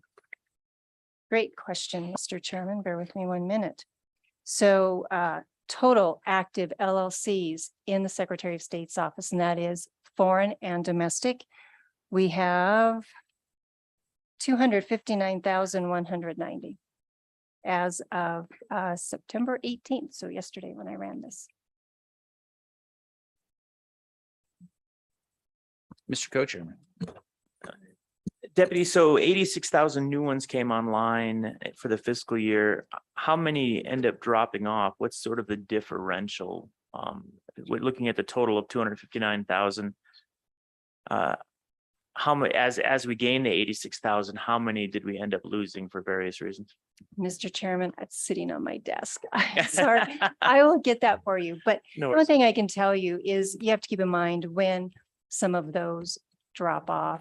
They're not only administratively dissolved, that some choose to dissolve themselves, but they aren't ones just from that year. They could be from previous years that they have now decided to dissolve. So I'll get that to you, I promise. Great, thank you very much. Appreciate that.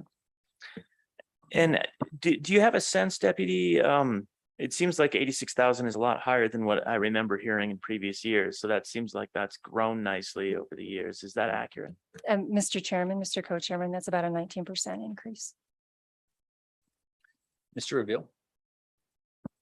Thank you, Mr. Chairman. It was a similar question to Co-Chairman Roth's question, which is just that 86,000 on a base of 259,000 seems like a dramatic increase. And I'm curious if the Secretary of State's office has a view on what is driving or what drove that increase, if there were any factors in particular. Thank you, Mr. Chairman, Mr. Reveal. We always see an increase each year. This one was pretty dramatic. I think the largest one we had actually was back in 2016 when we went online. That was our biggest increase. But for the last biennium and the increase that we're seeing now, part of that is due to COVID. We did see a large increase in online filings when everybody was home during COVID, and probably due to the industry with blockchain. And just everybody now knowing that Wyoming is one of your top 3 places to farm next to Nevada and Delaware. Follow up, Mr. Reveal. Thank you, Mr. Chairman. Anything that we can be doing to further increase the growth here in Wyoming? Deputy? Thank you, Mr. Chairman, Mr. Reveal.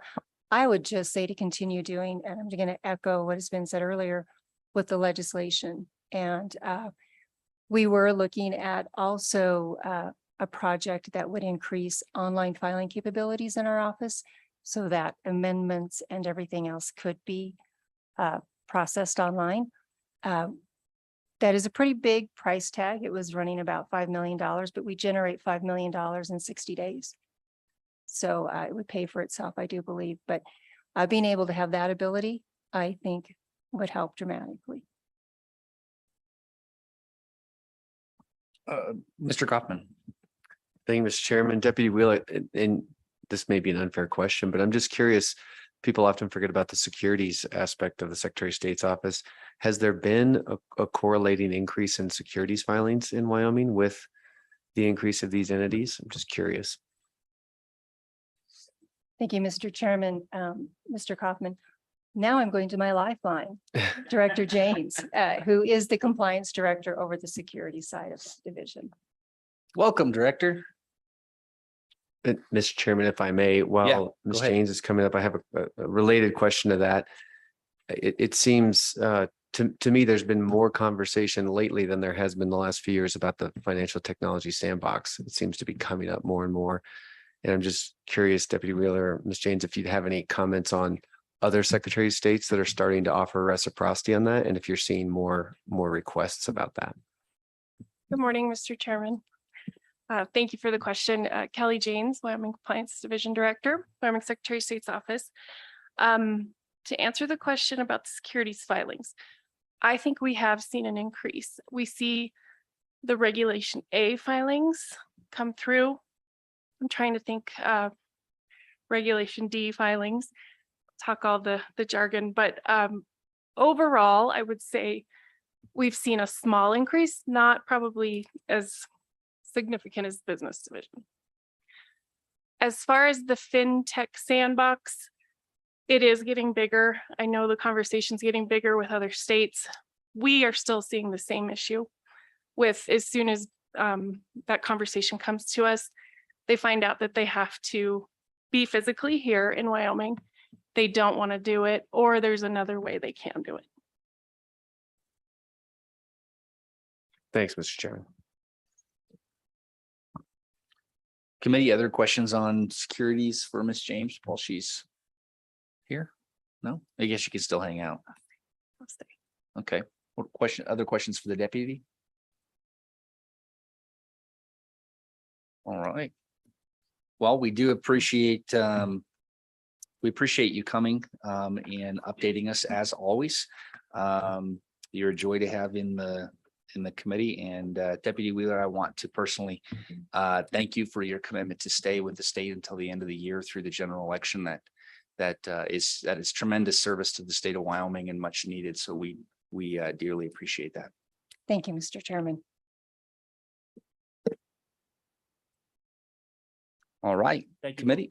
Yep. With that, oh, you know what? I'm terrible at this, but it's because you told me there were only a couple of people signed up. Do I have anyone in this area at all wishing to testify who is online? We don't have a connection to the metaverse, so we can't quite bring that in yet, but I'm a little bit nervous to know what a legislative committee meeting looks like from the perspective of my coffee cup, but It's going to be great. sure. Yeah, go ahead, Representative Western. Thank you, Mr. Chairman. Ms. James, sorry to call you back up here, but how would, or I guess what would your concerns be if we were to amend that physical presence requirement?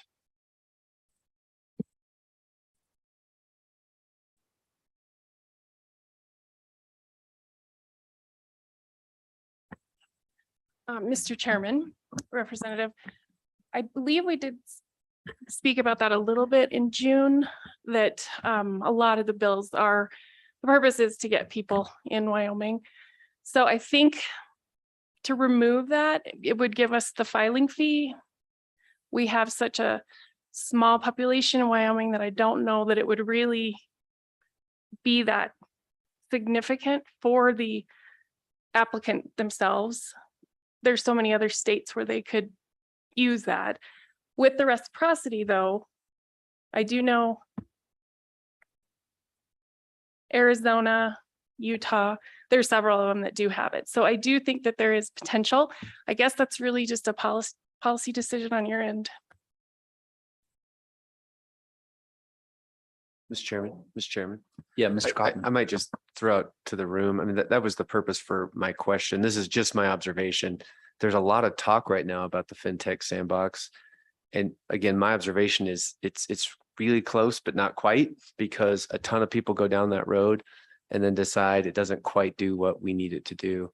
And I'm not sure that that's a Wyoming issue. I think a lot of states are having that same issue, but it just makes me wonder if there's some way we could tweak it to make it a little more useful, instead of just being kind of this last stop catch-all, that maybe works. It's kind of a Hail Mary at this point, and it's not really, at least my observations, it's not driving a lot of companies here. Right. Yeah, we want it to drive companies here. So maybe we need to get some of those concrete examples of why, when they get to the end of the road, they realize it's not doing what they want it to do. And we can see if there's something we can adjust. And Mr. Chairman, I don't think I have anything brilliant to say on that point today. It was more just an observation of,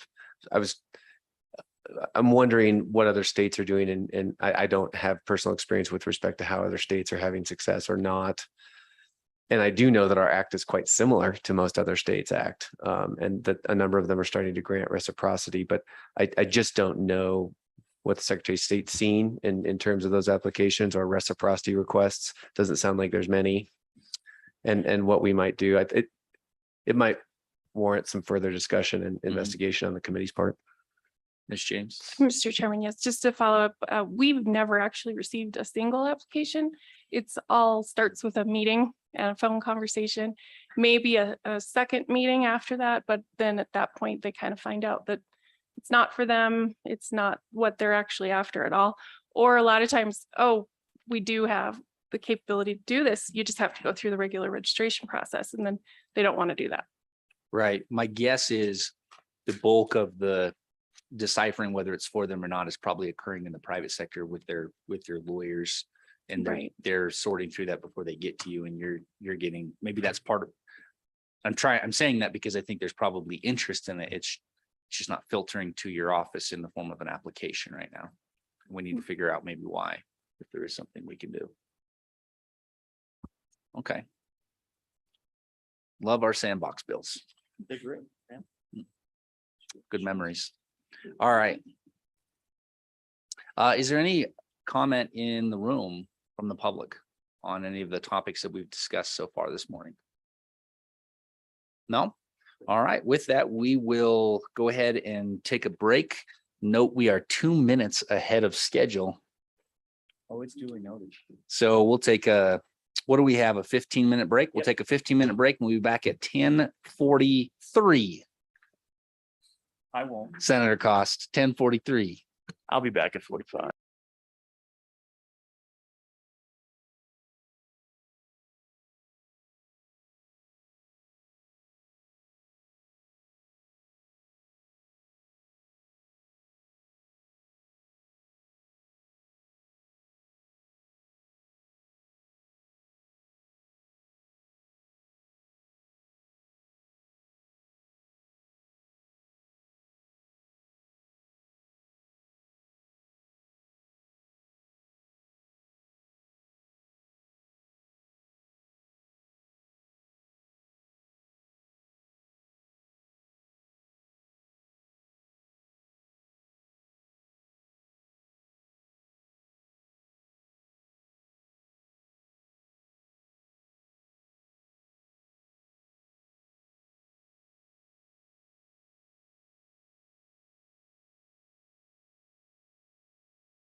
Western, where are they? There's Resident Stith's in the room.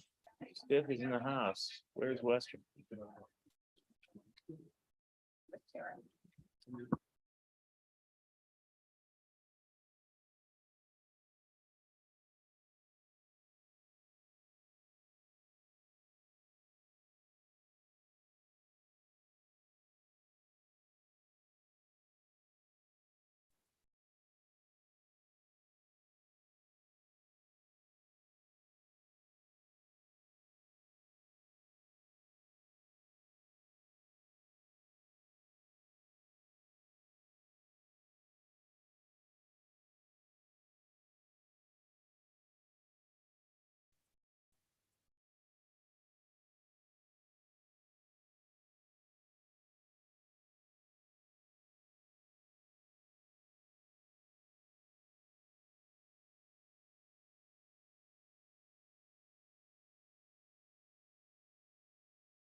I think I finally have a quorum. Excellent.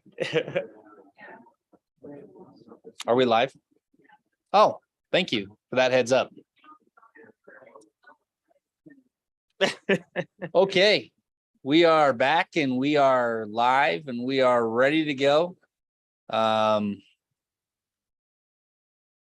We were ready to go 5 minutes ago, but Senator Cost demanded that we take an extra 5 minutes, and I always defer to my Yeah, elder statesman in the Senate. yeah.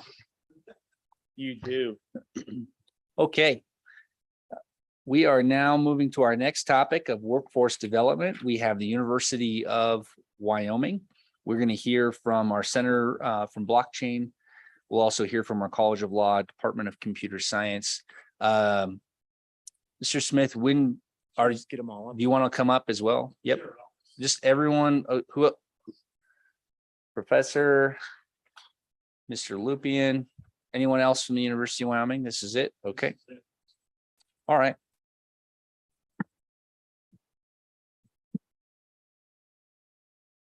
Mr. Chairman, members of the group, Mike Smith. Just a few weeks into my new role as Vice President for Governmental Affairs and Community Engagement. So I don't have any substance to provide today, but I did appreciate the opportunity to say hi and introduce myself in this new role, and we'll turn to our subject matter experts. We don't have a representative specifically from computer science today, just to give you that heads up, but these two gentlemen next to me can certainly speak to what's going on. Well, congratulations, Thank you. Mr. Smith, on your new role, and we look forward to working with you as on behalf of the legislature. Professor, Mr. Lupian? Whoever, it's fine, whoever. Thanks, Mr. Chairman. So at the College of Law, things are, everything we discussed in June is moving along nicely. Professor Del Wright is here. In fact, he's getting into town tonight. And he'll be here in person all week to teach blockchain law, blockchain and crypto law to my practicum class. That's the class that then goes and helps set businesses up in the state. I've just been reminded to introduce myself for the record. My apologies. I feel so at home here. You know, it's Professor George Moxery at the College of Law. Professor Julie Hill is also here. She's teaching banking law for us. Again, that's one of the classes that's kind of peripheral to the whole blockchain and crypto space. I have hired a research assistant who is doing quite a bit of work on blockchain and crypto. There's one dedicated to that. There may be another. And then there are some others who work on that part of the time. And finally, the other change from June is that we've started the process of getting some of our students to go work doing blockchain law at law firms in Wyoming. Hathaway and Coons and Cheyenne has been kind enough to offer to be the guinea pig for us. We hope to place 2 students there either this coming semester or in the summer, depending on ABA and law school rules about when one else can work. Whatever fits with those rules is what we'll do and get started fairly soon. Always thought those were just recommendations. Well, we could talk about that off the record. Thank you, Professor. Mr. Lupian. Yes, thank you, Mr. Chairman. Steve Lupian, Director of the University of Wyoming Center for Blockchain and Digital Innovation. A question came up earlier, germane to the subject matter now around workforce development, dealing with the Wyoming Innovation Partnership. And I am happy to give a report on the Center for Blockchain and Digital Innovation received a $1.43 million grant through the WIP initiative to create blockchain education programs across the state. And it's a 3-year grant cycle. And so the way that we created the curriculum is we are beginning by developing a program for Wyoming's 165 high schools. And working through the computer science faculty and the business faculty, business and marketing faculty, we're developing a 12-module video series that also has a graphic novel component to it. And the topics covered in those modules go anywhere from what is blockchain and how does it operate to the various use cases of blockchain. We talk about what the new what we believe the financial landscape of the future will look like. And we spend a lot of time dealing with digital literacy, not just blockchain, but also, what is the broader picture that these students are going to have to deal with from a future workforce. And, as I mentioned earlier, our College of Education here is being very progressive about how we're going to develop curriculum around what does the workforce of the future look like? And so this program is going to be designed to kind of fit right in line with that. The second year of the program, we're going to then expand it to our in fact, we're really kind of overlapping because we're working on it already, is how do we now introduce programs to our community colleges?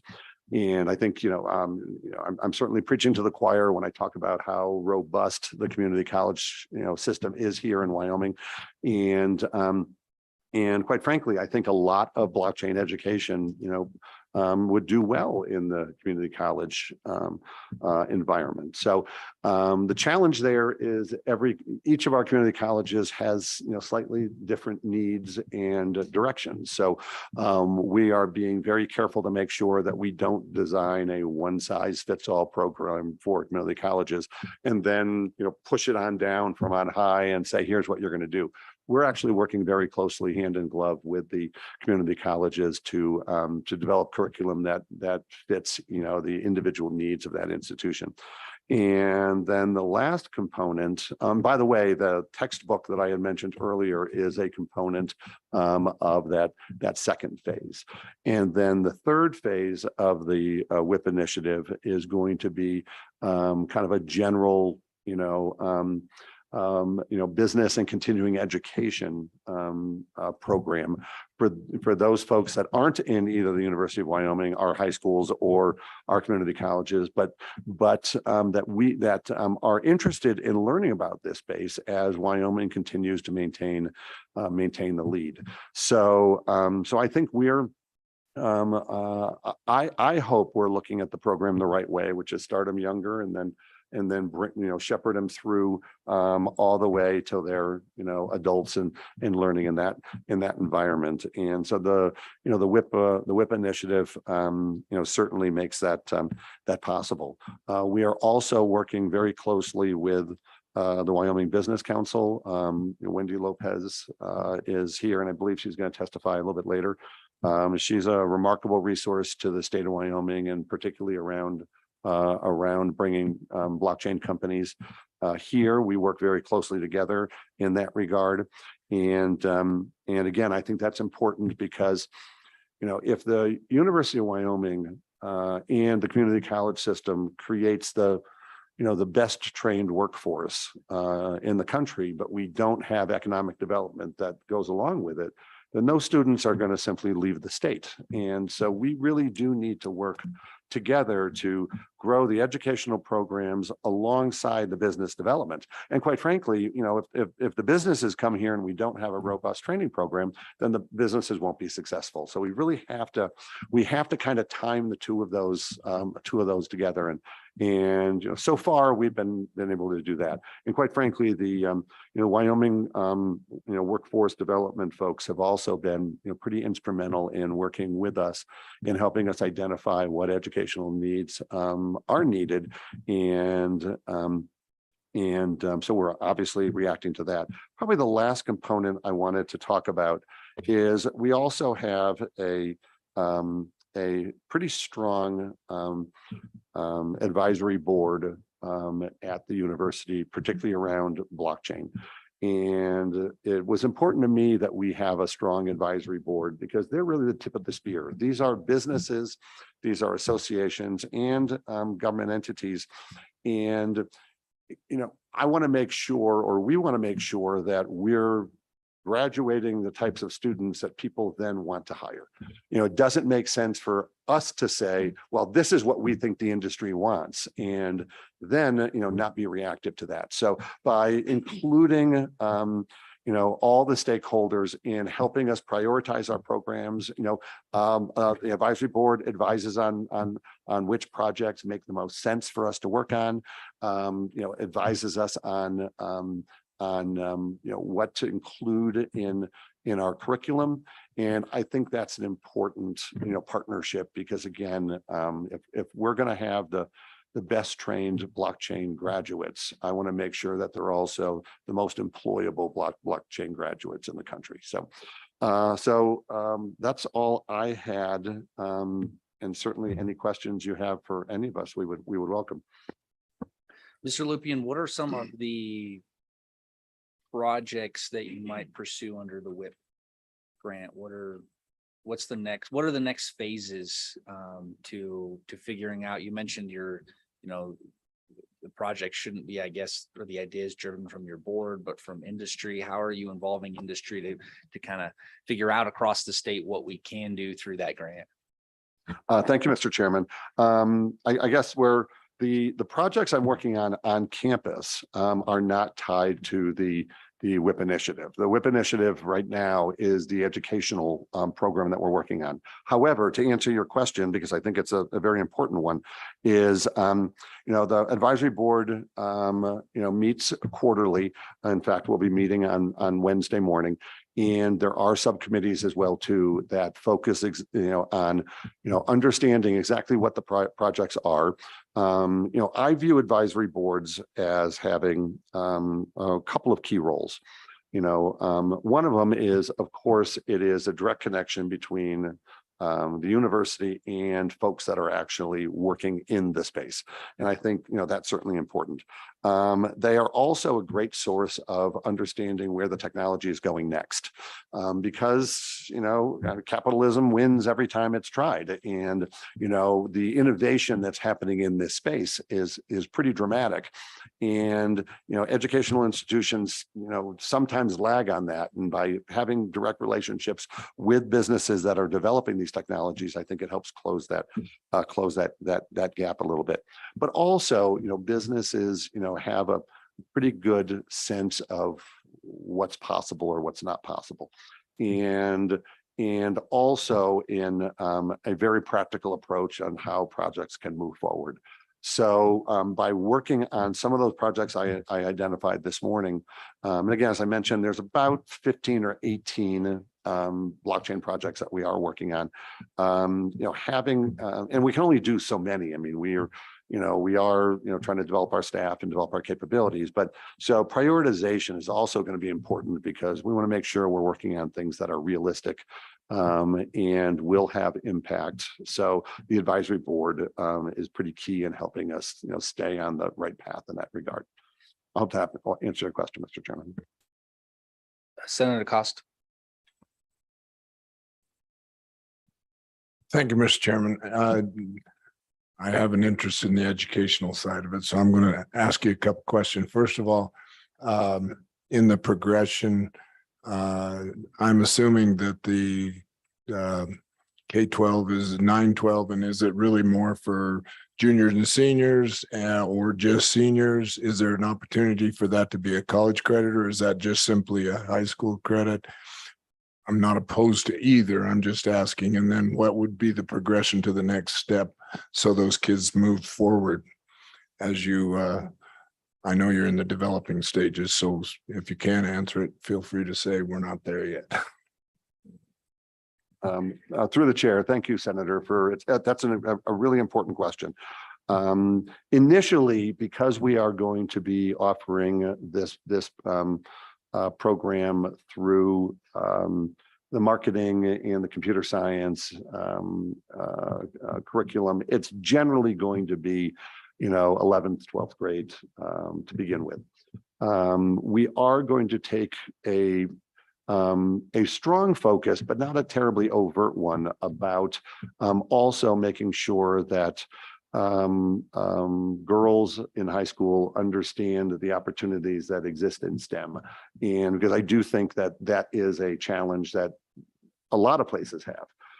Interestingly, I was just on a call with the Imperial College of London, and they have a blockchain program there, and they've yet to have a woman go through that program at all.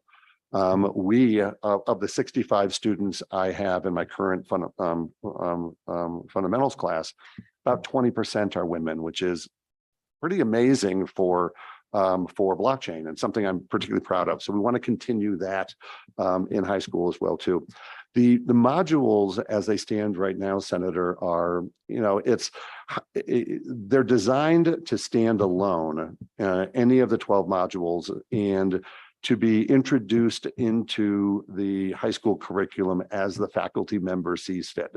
So, you know, they may in 12 weeks do 12 modules. They may do the 12 modules over the course of a entire school year. So, so because of the focus we're taking at START, I don't think it has enough content to qualify yet for you know, college credit. But it is designed to you know, really kind of whet the appetite of what a STEM career is all about. And the hope then is that those students will continue either through the community colleges or to the University of Wyoming for more you know, formalized training. My hope always, of course, is that that we see the same level of success in the high schools as we're seeing at the University of Wyoming. And since the you know, Department of Education is intimately involved in the development of this program, I would suspect, you know, as they see success, you know, there is an opportunity to expand this program to the point where it really does meet the requirements you're talking about of it being, you know, college credit. I mean, that would be ideal, but I'm going to be honest with you, Senator, that's probably a few years away. Mr. Chairman. Representative Stitt. Yes, Mr. Lupian. So it's $1.4 million for this educational effort. Who gets the money? I mean, you know, it's a one-time appropriation, so you can't really hire teachers for that because that's a one-time thing. And even if you charge $200 per textbook, that's $7,000 7,000 textbooks. I mean, how do you foresee who gets the money? Well, currently, we are in the first year and a half, it is about curriculum development and developing the tools necessary to be able to successfully teach the program. So as I mentioned, there's video modules, there's a graphic module, and there are the textbooks. And we are working with vendors to be able to create each of those components. Later on, the funding will be used to identify champions in the high schools and the community colleges, and, you know, essentially to, lack of a better term, purchase some of their time to dedicate. And it is our goal at some point in time to be able to bring some additional faculty on. There always is that concern of if you know, the funding cliff that could happen as a result of bringing faculty on with a 3-year funding. And quite frankly, you know, there's nothing to say that we have to use the entire $1.4 million anyway. The way the WIP funding is allocated is, you know, you certainly all know that, you know, better than I do. As we get more and more down and we get our successes, you know, we will be looking at the funding needs moving forward.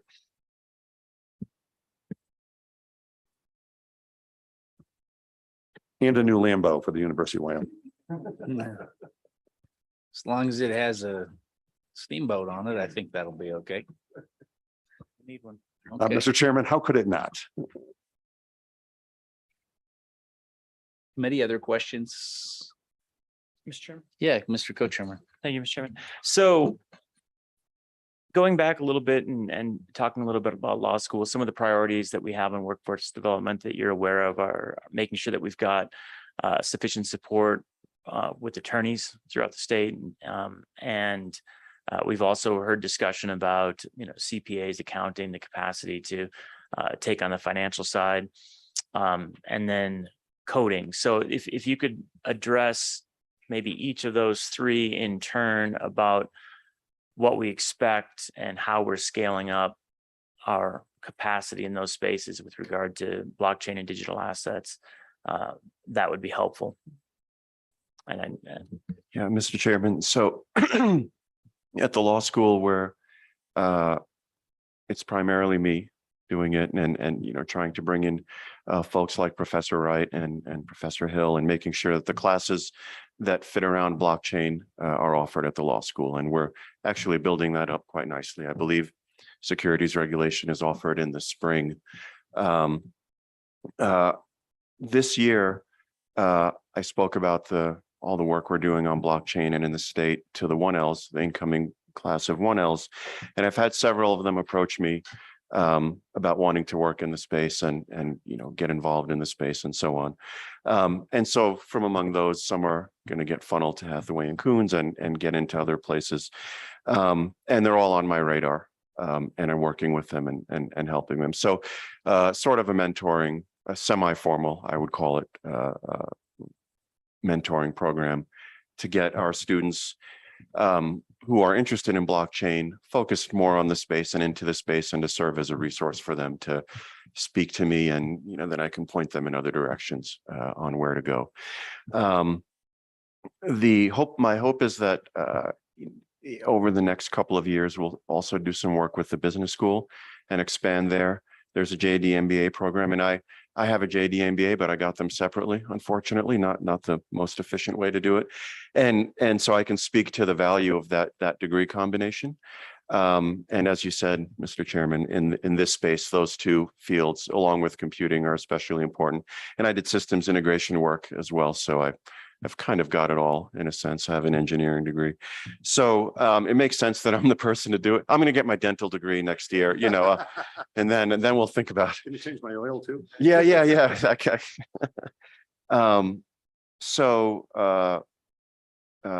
So it makes sense that I'm the one doing it, and that's the way we're doing it. Of course, I also have a day job, which is teaching the classes, but to the extent it's possible to have an overlap, we're doing it at the law school. On the law school, quick follow-up there.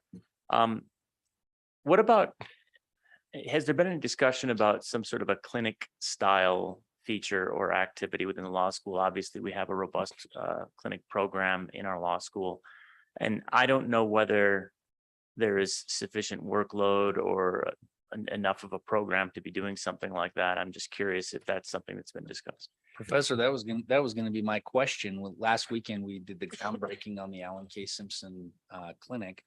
And so it's a major part of expanding that out at the College of Law. And I was curious if I know you have a business practicum. Yeah. I don't know if this fits at all within the work that they do, or if there is enough work to build out its own practicum.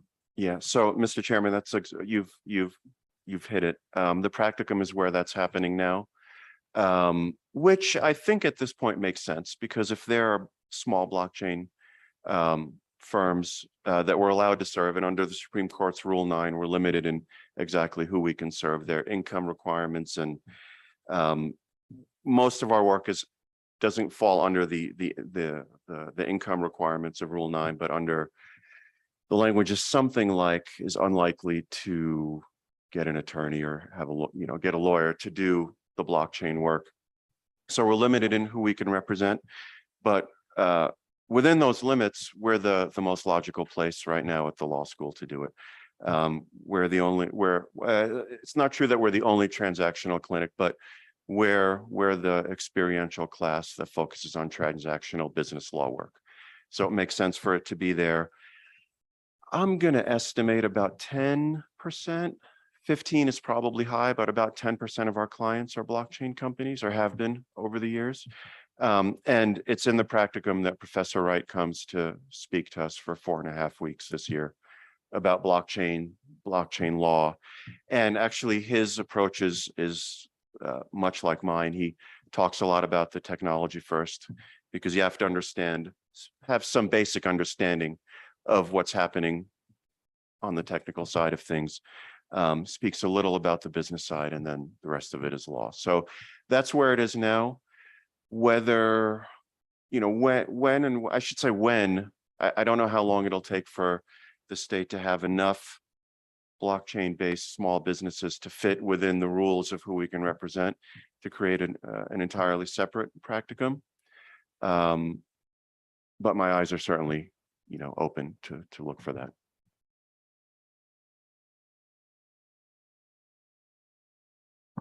Committee, other questions for the university? Professor, I will say, just on a closing note, it is as a graduate of the College of Law, I enjoy seeing the transactional pieces being built out of the practicums. I think there's a lot of students go to law school thinking that they show up in a Lambo to court, run into the courtroom, toss the briefcase on the table, say a bunch of really smart things in the courtroom, win a bunch of money and go home.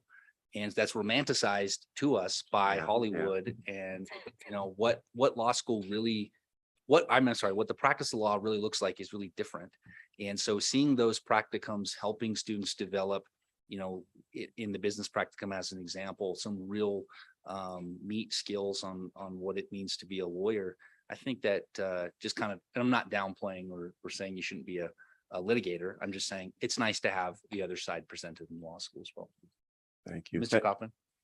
Mr. Chairman, I had kind of a random question that just came to mind, and out of curiosity, and for any of you gentlemen, who's our competition currently from a university standpoint? I'm just curious if the university is winning or recruiting students based on, you know, blockchain emphasis, or if there's other schools either regionally or nationally that are winning more of those students. I'm just curious if there's any metric or awareness of that.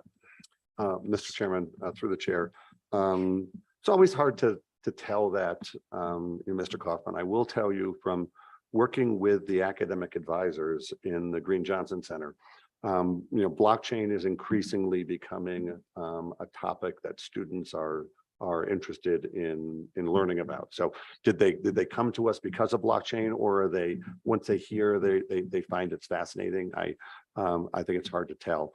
But you know, Professor Osprey, you know, brought up an interesting point that I probably should have, but you know, we are working with a remarkable young man in the university named Ben Cook, if any of you know Ben Cook, who leads our MBA program.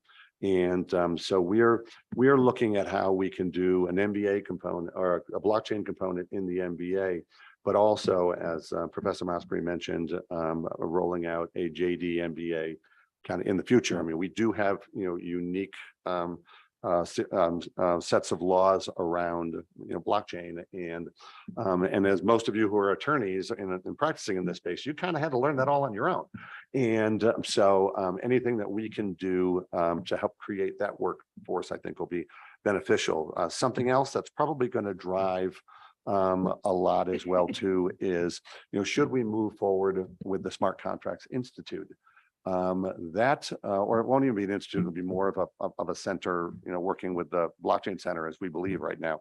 You know, that's going to require us to have researchers in law because of the, you know, contract aspects of smart contracts, but also technologists as well as business researchers working together, which is kind of unusual in an academic environment to have those three disciplines all you know, working together on one particular initiative. So I think you know, that'll help build our core faculty capabilities here on campus, which will then in fact help, you know, strengthen our program. So I think there's, you know, you'll be hearing more about hopefully some interesting things.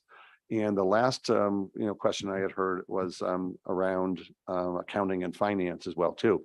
Well, it's no mistake that you know, my office and the blockchain center is actually housed within the accounting and finance department. The University of Wyoming, our approach is a little bit different than many other universities.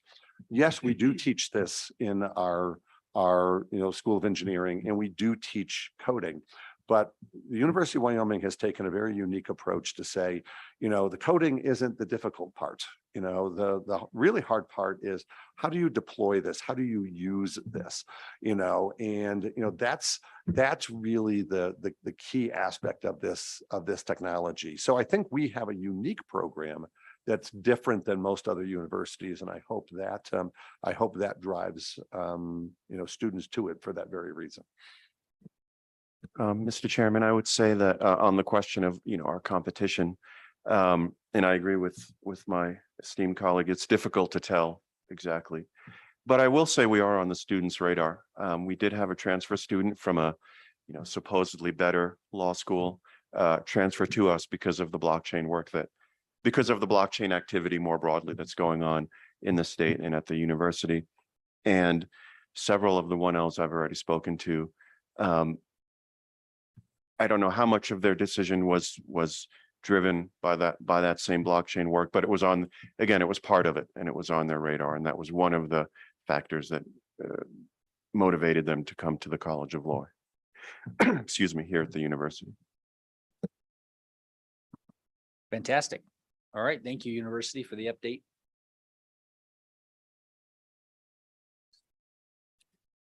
Community College Commission.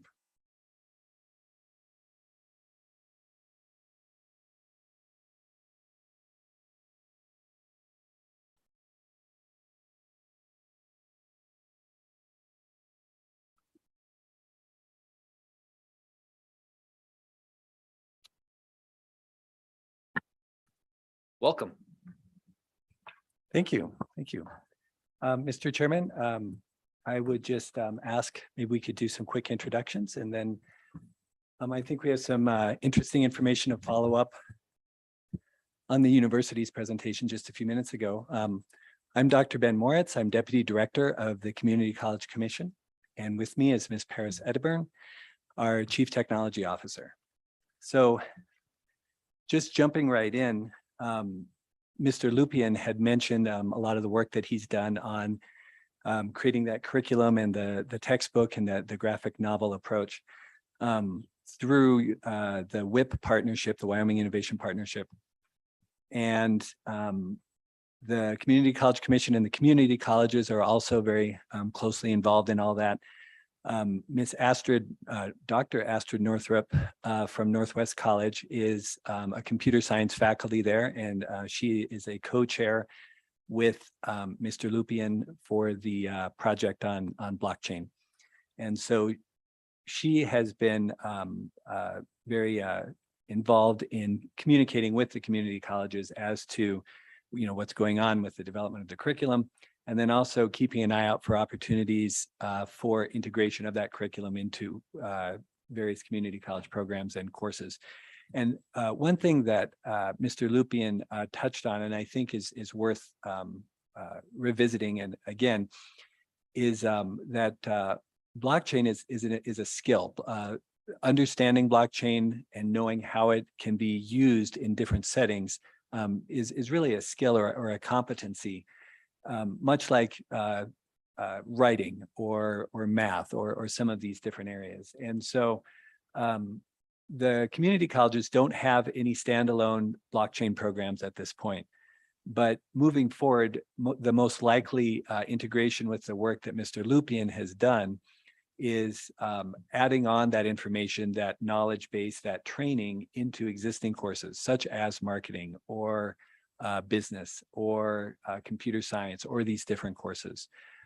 Students from across a lot of different fields are going to need this information to be competitive applicants.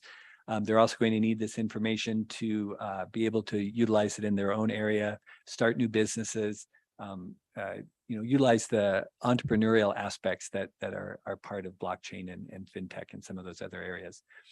So we at the commission and speaking for the community colleges are excited to see this development of this curriculum and are anxious to deploy that in various courses.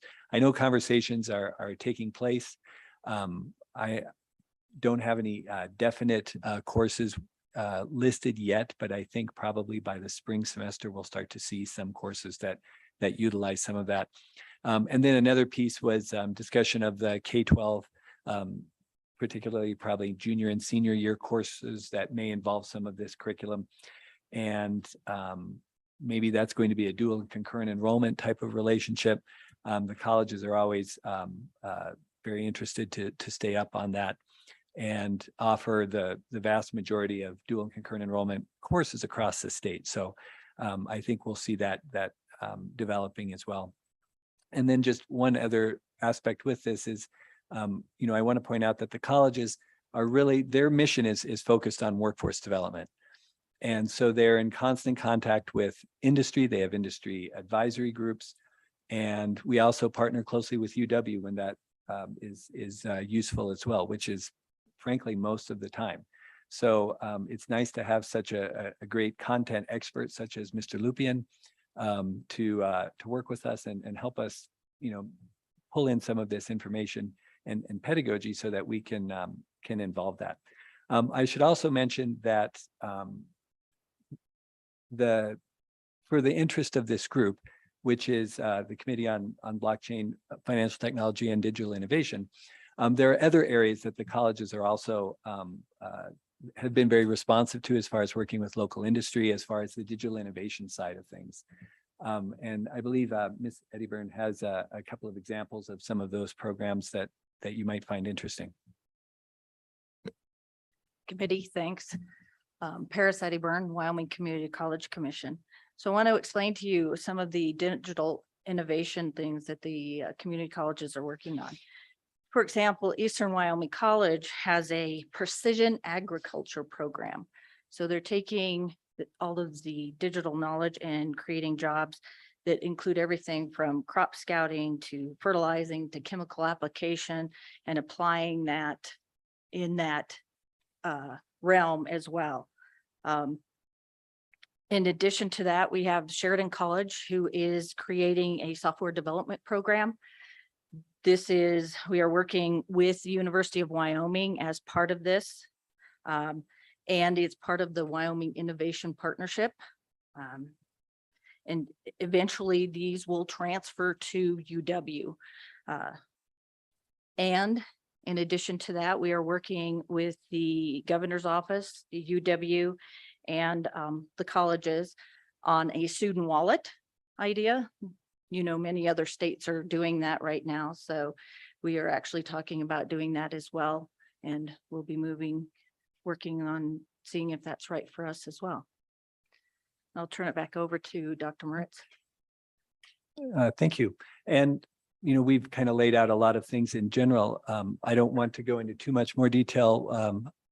I want to be cognizant of the questions that all of you might have. So with that, Mr. Chairman, we'd be open for questions. Dr. Moritz, you mentioned not having any blockchain specific courses at community colleges. Is that what? Mr. Chairman, that is correct. There is not a particular course on intro to blockchain and courses such as that. So what is the, excuse me if this link is old, but what is the Laramie County Community College Blockchain Fundamentals course? Is that not, I'm on that website right now. It's LCCC's website. Is this not an active course because it has an enrollment option? Mr. Chairman, your information, I think, may be more up to date than my own. And well, I wanted to ask, that's unfortunate because I wanted to ask questions about this program. It looks like a very interesting program. It's a 6-week access course. It can be instructor led or it can be self-paced on blockchain fundamentals. The syllabus includes introduction to blockchain, why is blockchain needed, blockchain marketplace and workforce, ownership concepts in blockchain, the shared ledger, security transactions, business cases, etc. It looks like a fascinating course. Unfortunately, I was hoping to ask more about its enrollment and maybe that's something you guys could follow up with, even just with an email with some information on what is the success of this program. Mr. Chairman, thank you for pointing that out. To try to turn maybe a bad experience into a better one, I think that this definitely does point to the agility of the colleges and being able to be responsive to industry needs and turn around programs quite quickly.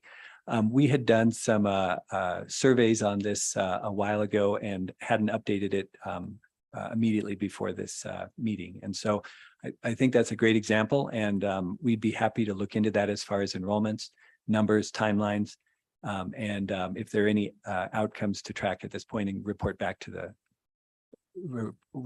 this committee.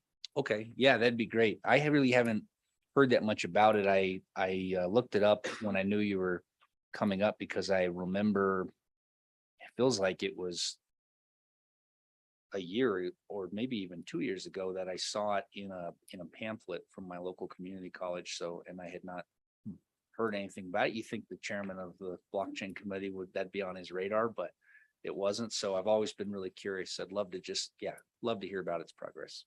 Mr. Chairman, we'd be happy to do that. And you would think the deputy director of the Community College Commission would also have it top of their mind. So No, I don't have an expectation that you know every single course in every of the 7 community colleges across Wyoming. You're fine.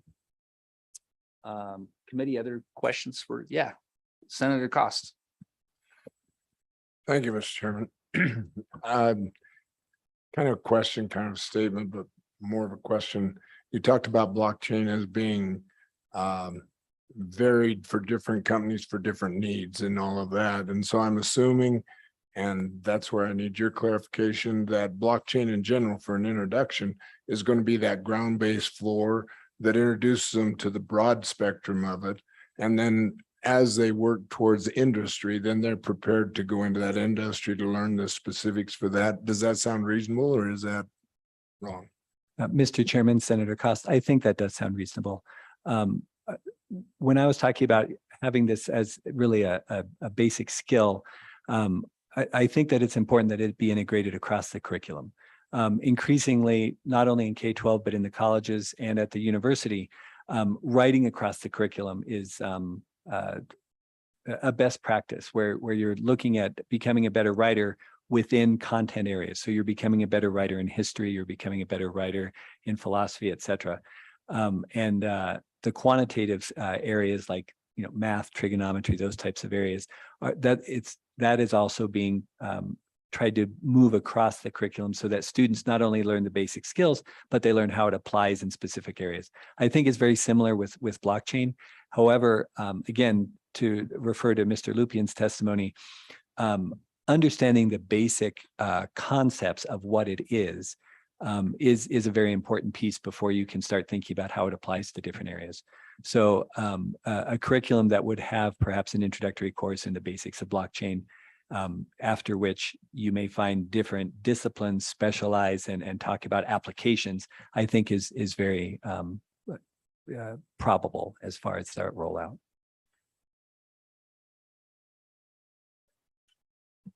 Thank you, Mr. Chairman.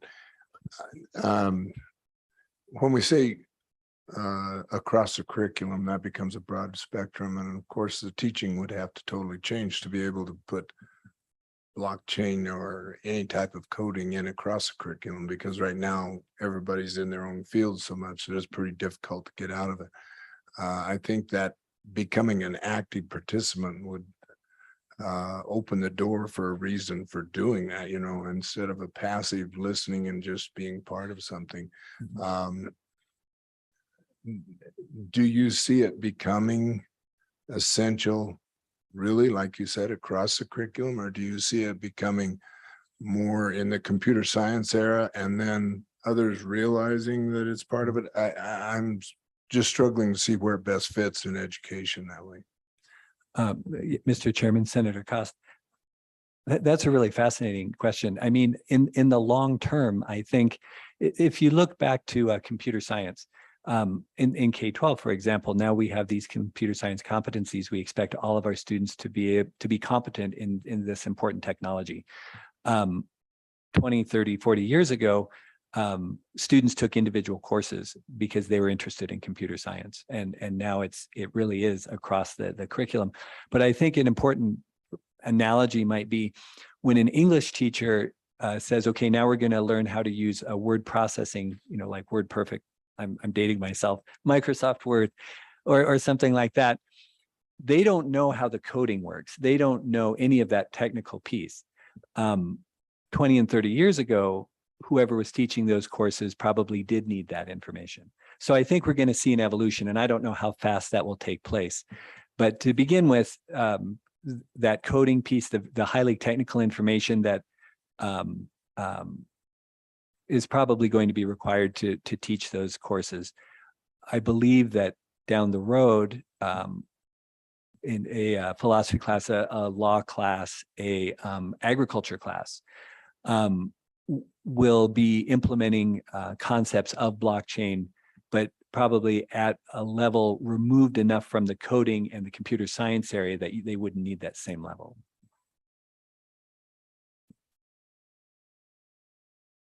Mr. Co-Chairman. And thank you both for being here today and for giving us a little bit of an update.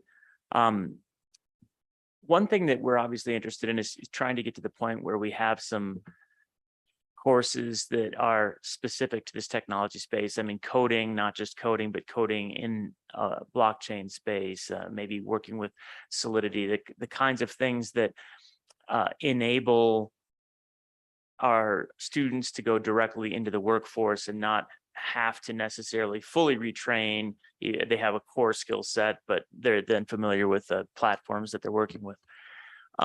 What can we do to help facilitate then the development of those types of courses at the colleges? Because I do see a different role, and we've talked about this before, of what the university's responsibilities are in this space and what the colleges are.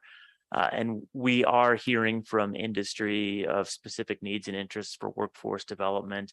Again, as mentioned before, for law, accounting, and there's certainly accounting courses that are going on, trying to get to digital asset accounting, something along those lines, at least some core skills there. And then just the fundamental skills of coding, which we know there's a tremendous number of coding courses being taught, but not necessarily coding blockchain. And I'd love to see those courses. What can we do? And maybe it's within WIP, maybe it's external to that, to really get that type of program integrated in some of our colleges around the state, so that instead of talking about the general theme being discussed from time to time, we've got some courses that can be pointed to where we can say these 5 courses at these different colleges are very specifically targeting enabling development in this sector. Mr. Chairman, Senator Rothfuss, I think that there's a couple of different ways to approach that.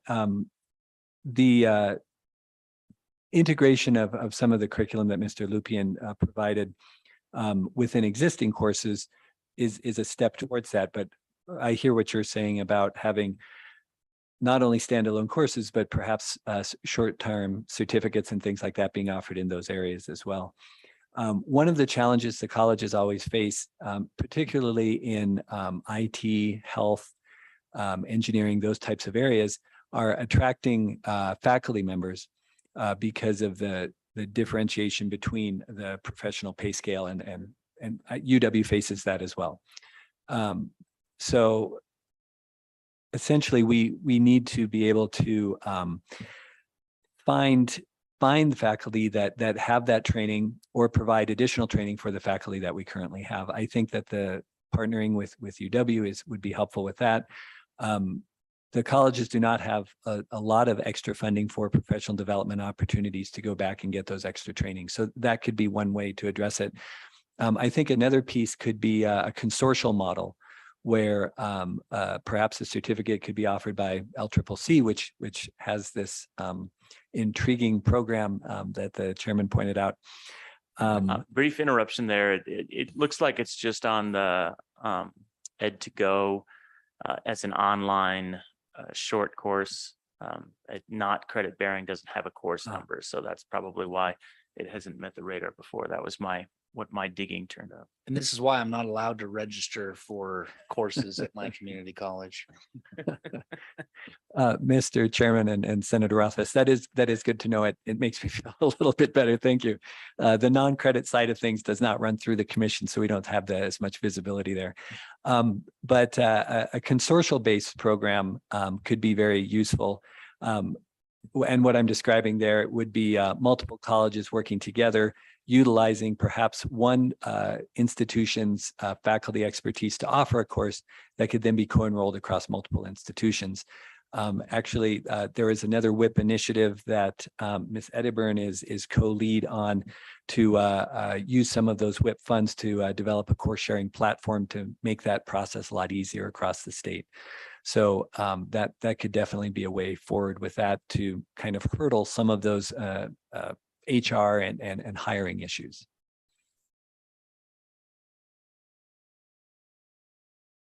Mr. Coppin. Thank you, Mr. Chairman. Deputy, my question's maybe just zooming out a little bit.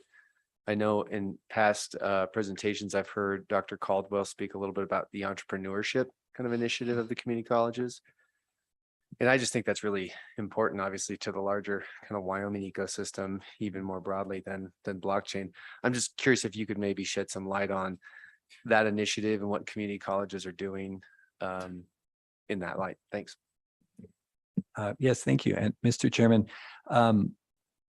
I just had a meeting this morning with Penelope Shahab, Director of the CEI for University of Wyoming.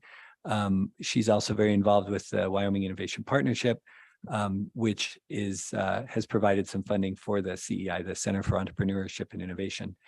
And that whole venture really began with collaboration, specifically with Central Wyoming College.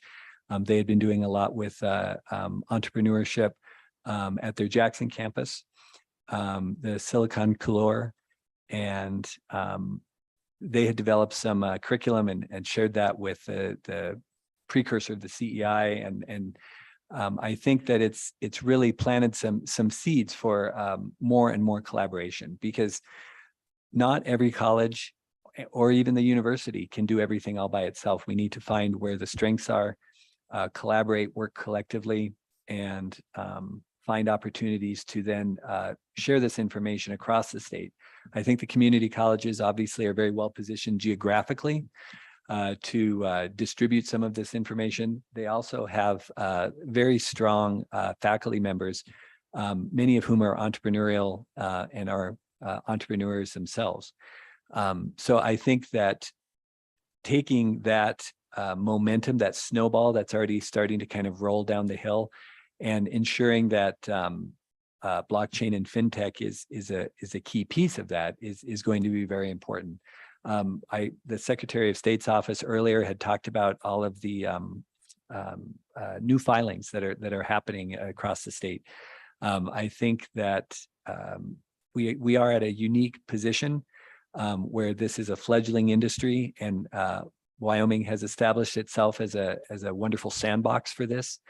And we need to make sure that sandbox is perhaps more fertile ground for things to take root and to grow here organically. And it takes entrepreneurial spirit, it takes expertise, and it takes support from all entities across the state to do so. So that is to say, I completely agree. And I think that is very much in line with the thought process for not only the CEI, but the entrepreneurial efforts at the colleges as well. Anything else, committee? All right, Doctor, we appreciate your update to us. It's great to hear from our community colleges. Thank you. Business Council.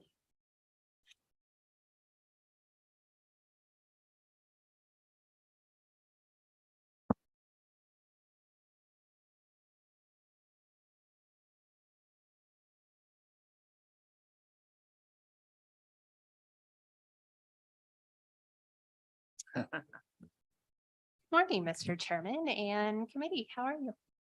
Good. Good. Thank you for Hey, inviting we're the me. ones asking the question. I like to throw you off a little bit. Change things up, Appreciate it. So I thought I would just give some updates from the last time we talked, and then maybe let you guys ask some questions. If that works, great. Since we met in June, since this is a workforce discussion, I thought this would be kind of appropriate. We have hired quite a few new individuals at the Business Council, 4 of which are interns from the University of Wyoming that have been a great addition to our staff. 2 of them actually are minoring in blockchain and are actually here in the audience today too. They're adding some capacity to the Business Council because we definitely lack. You're not going to make them come up and testify? If you would like them to. I think we should bring them up, please, Wendy. Yeah. Right? They should definitely introduce themselves. Also fitting since, Mr. Lupian talked about his program and stuff, and you guys had some questions, they might be able to answer some of those questions. Welcome, gentlemen. Good to see you both. Go ahead and. Go ahead. Yeah, introduce yourselves. Tell us a little bit about your adventure in the program. What your major is would be nice to know too. Thank you, Mr. Chairman, and hello to the rest of the committee. My name is Ryan Kilpatrick. I'm a senior here at UW. I'm majoring in finance with a double minor in blockchain technologies and real estate. I grew up in San Diego County, closer to Oceanside, and then came out here for school and the work you guys have been doing around the blockchain space. The weather's very similar. About the same. And hello, everyone. My name is Rylan O'Brien. I am double majoring in finance and entrepreneurship with a minor in blockchain. I am originally from Wyoming and I've never left. So Gillette. Born and raised. No. Yeah.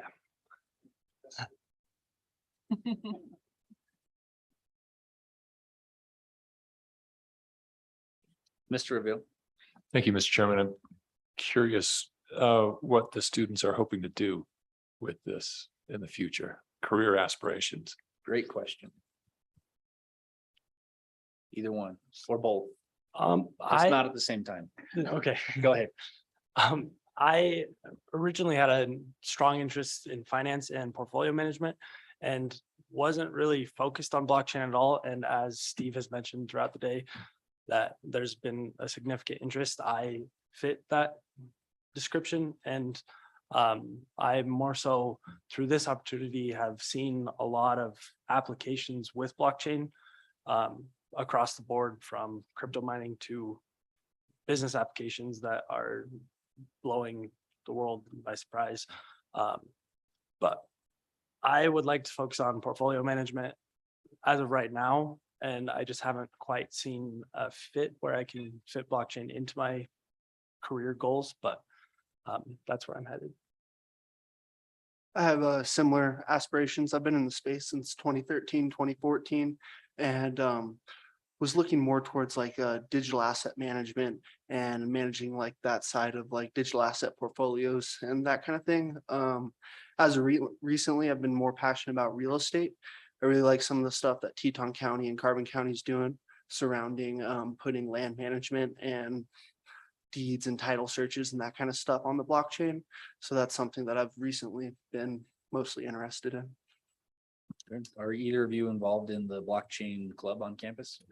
I just joined the club 3 weeks ago. So Okay. yes. Good. Yeah. Great. Same as well. Very good. You guys should approach maybe some of our committee members who work in the digital asset management space as well. Network with them. The workforce. Excellent. Well, thanks, Wendy, for introducing us to these gentlemen. It's good to put a face to the program. I think that helps a lot. Absolutely. We have not had interns in, I've been at the Business Council 4 years now, and I think it was a good time before that since we have had interns, and we just thought it was a great time to bring that program back and working with the College of Business. We were kind of late to the game too. We didn't really start looking until June. Typically, you would want to do that a little bit earlier, so we weren't sure what our hopes were going to be with finding some good interns, and we had a number of applications and interest in coming and working with the Business Council, and we were lucky enough to hire these guys, and they've been a great addition to our staff. They worked with us part of July and all of August at the Business Council over in Cheyenne, and now they're working with us remotely during the school year and plugging in where they can as they're able to. Where's Zach? Where's Zach? Mr. Chairman, Representative Western, Zach is doing marketing for us currently. So I think he's at class this morning, I believe. Yes. And then I know, and then our fourth one, Colton, who's a junior, he is actually studying abroad this semester. So he's in South Korea currently, and it has been very helpful to us working on some of our broadband stuff. That has been like a big lift for the Business Council, and he was able to kind of help with some things this summer and is still helping with some of that too, with all of the broadband things that we have going on. He actually, before he left for South Korea, kind of did a little capstone presentation to all of our staff on some of the broadband things that are happening in the state and around the country, and with all the funding coming every which way, and sort of has inspired us to ask these guys to maybe work on kind of a capstone project for us, where they will present to all of our staff on blockchain and the benefits of that.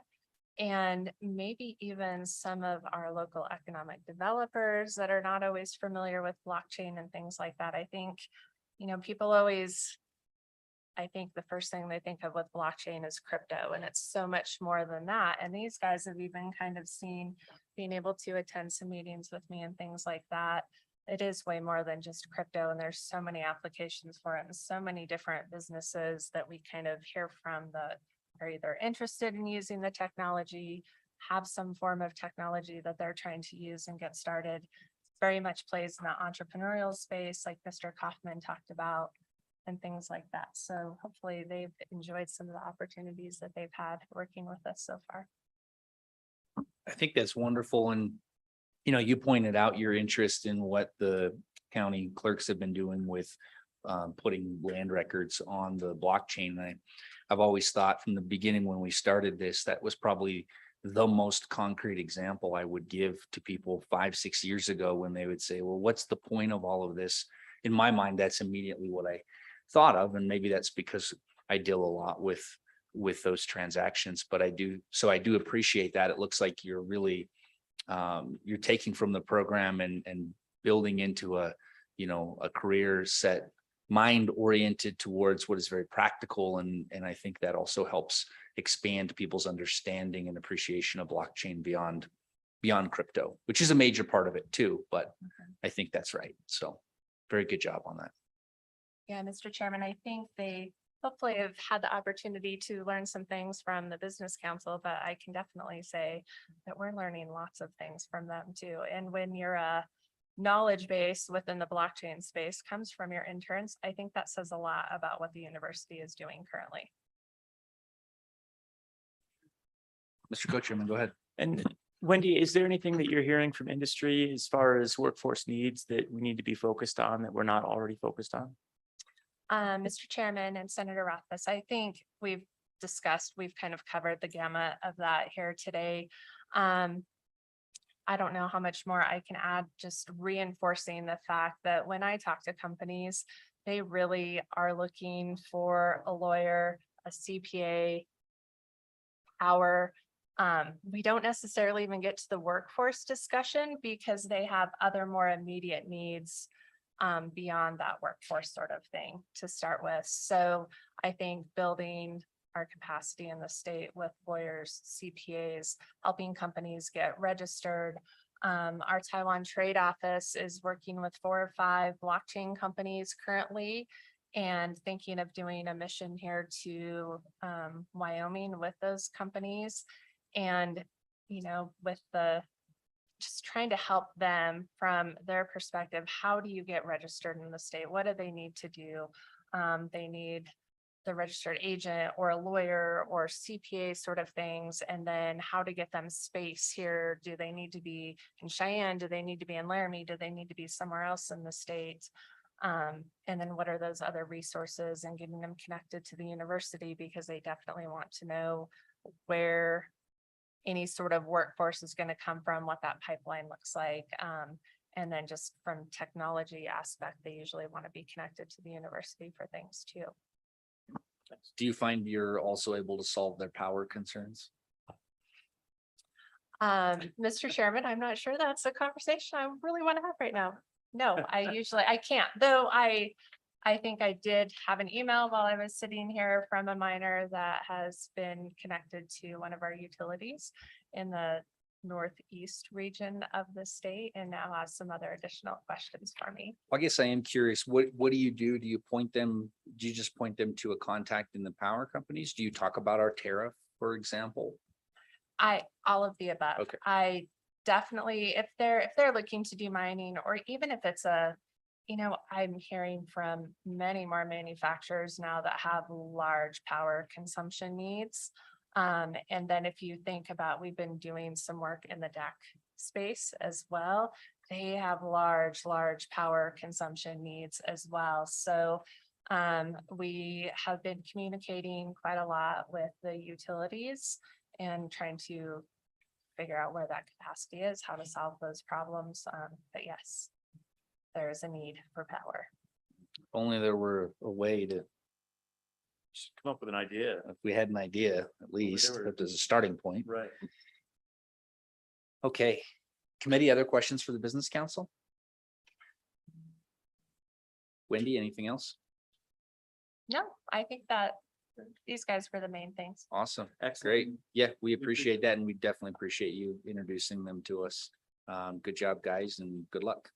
Absolutely. Mr. Chairman, one thing I would add is oddly, besides our interns, all from the university, our CEO is from Laramie. We have hired 4 additional people just this summer, and all of them are over here in Laramie. So I don't know what Laramie has going on, but It's not a bad spot. they're putting out some great people right now. So we have managed to scoop them all up. That's great. Interesting. Yeah. So Very good. thank you very much. Thanks for having us. Thank you. Good to see you again. Thank you.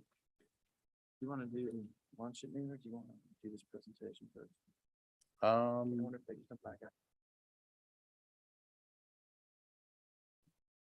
Crypto Nights, how long would you say your presentation is?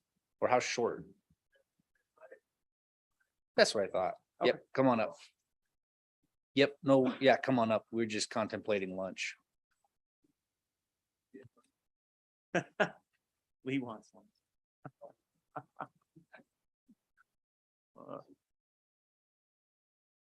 Welcome, Crypto Night hosting.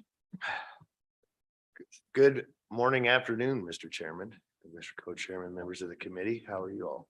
Good. I thought we established we're the ones asking the questions here. I'm sorry. You know this rule. Well, Mr. Chairman, I would like to reintroduce myself and my partners in my company. I'm Lee Filer. I'm a co-founder and site director for Crypto Night Hosting. Beside me is Joey Darwell, president of Crypto Night. But I would also like to introduce Jason Giuliano, the CEO, and Vinny Santella, the COO of Crypto Night. Jason and Vinny send their best regards to you all because they had conflicting schedules and couldn't attend today. Mr. Chairman, Mr. Co-Chairman, members of the committee, I'd like to start with a big thank you to the committee and to the great state of Wyoming. The political climate and the work of the legislature has created an opportunity here in my home state to bring another mining industry to Wyoming. As we all know, Wyoming has been the leader in the United States and the world for all the different mining operations here. Well, I'm happy to tell you all that Wyoming now has crypto mining operations running. As a matter of fact, Crypto Night Hosting has a 10 megawatt site up and running in the wonderful Pine Bluffs, Wyoming. Crypto Night is also about to break ground on a larger site at Archer, just a few miles east of Cheyenne. And Mr. Chairman, I would like to speak about the economical impact and the employment opportunities affiliated with the industry and our company. And I will ask the committee if they have any questions before I begin with that. Keep right on moving. Okay, I'd like to start with the economical impact of our operations. I can't speak for all operations, but I can speak for ours.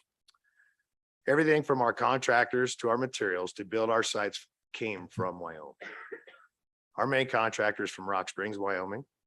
We also use many local material providers as much as possible, such as concrete, aggregate, fencing, building materials, etc.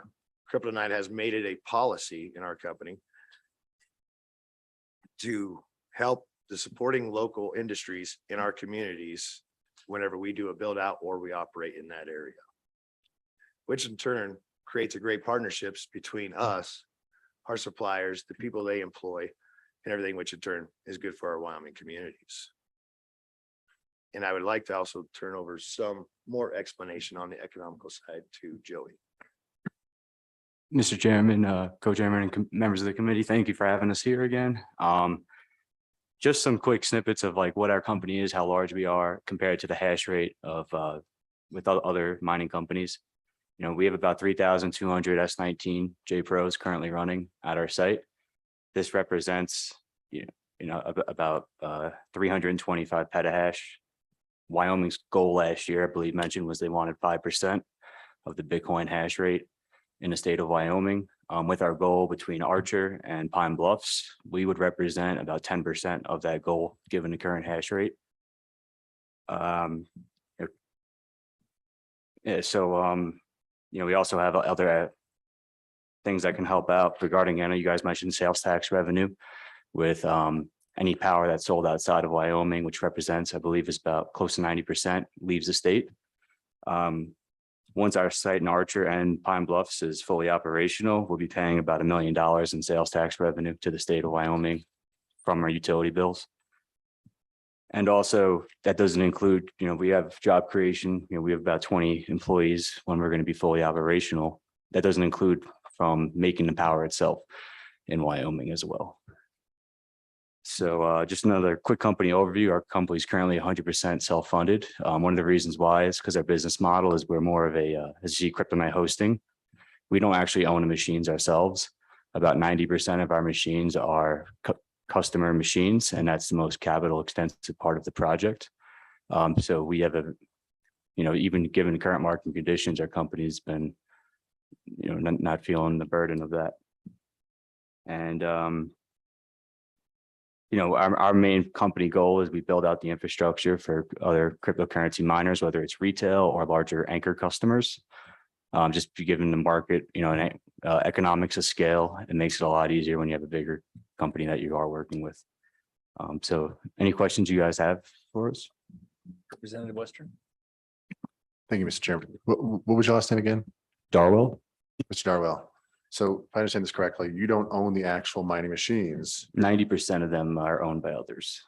So you're kind of more of a matchmaker between the people who own the machines and getting them into a power source that fits the profile of what they're looking for. Yes, that's correct. Yep. We pretty much provide the infrastructure and we run the machines for them. Mr. Chairman, follow up? Yeah. If you wouldn't mind perhaps elaborating, what has your experience been like in dealing with utilities here in Wyoming? Mr. Chairman and co-chairman, it's been a little rough. It took us over a year to get our purchase power agreement with our utility company provider. The reason why it took us that long was there's a lot of contract negotiations between, not only the utility company, but the company that's providing the power to them. So we recently just had our, contract go through with FERC. And, before that, we were paying a different power rate. Mr. Chairman, follow up. Are you in contact or in regular dialogue with any of your counterparts in some of these other states that are bringing on a lot of these operations online, Texas, North Dakota, et cetera? Mr. Chairman and committee, most of the parties that we talk to are out of Nebraska, Montana, Texas, and North Carolina are some larger states that we've been working with. So, given the reliability of the grid with Texas, the heat wave that they had, a big problem that the utility companies had was dealing with peak demand. So, a big argument for cryptocurrency mining in the country is that we provide a base load for the utility company. They call us and within 5 minutes, we can actually shut down the whole site for them. So this helps them during their curtailment high period of demand, it's usually 6 to 7:30 when everybody's getting home from work. So that's one of the biggest benefits of why we were able to kind of get this much power allocated to us. And so, Mr. Chairman, it sounds like you're sacrificing uptime, uninterruptibility in exchange for access to more juice, more electrons, correct? Mr. Chairman, that is correct. Mr. Chairman, what is your load size that you're working with for these mining machines? Mr. Chairman, currently Pine Bluffs operates 10 megawatts of power. We have something similar to what happened last year with the BCIS rate with Black Hills, where because we're an interruptible service that can shut down, they were able to, like you said, allocate us more power. But for Archer, it would be 30 megawatts of capacity that we're given. which you mentioned is about 9,700 S19J Pros running, which pull 3,000 watts each. Mr. Chairman, follow up. Do you know what the total megawatt load is for mining in the state of Wyoming right now? Mr. Chairman, I currently do not know that. I know that, in northeastern Wyoming, there's a couple operations online, but I believe a lot of it is off grid power that people are on, like with, flares and stuff like that.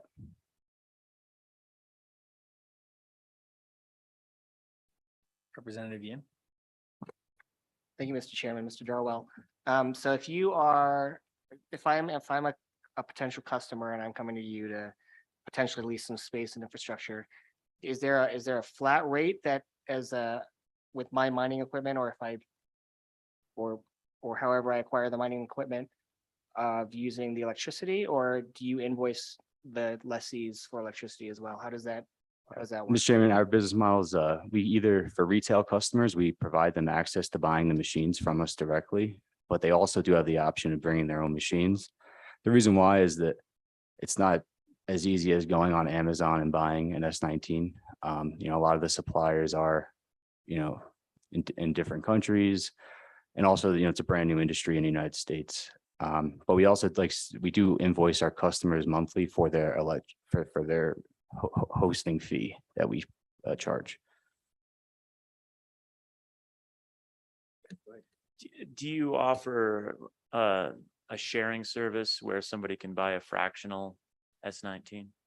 Mr. Chairman, currently we are exploring that, but because of the bookkeeping wise of it, we've been trying to figure out a better system to do that. We did it with cattle, so it seems like we could do it with S19.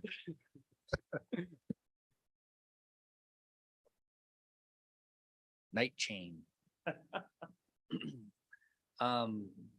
Joey, when we first talked about your project coming to Pine Bluffs I think it was over a year ago, one of the things that you mentioned to me that I was very interested in was that you hoped that at some point you would be able to partner with, at the time it was maybe our community college or university or other schools, in order to bring some type of work, internship, externship kind of program and dovetail the maintenance of your machines off of that.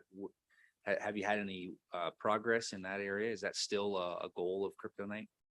Mr. Chairman, yes, that's currently still a goal of ours.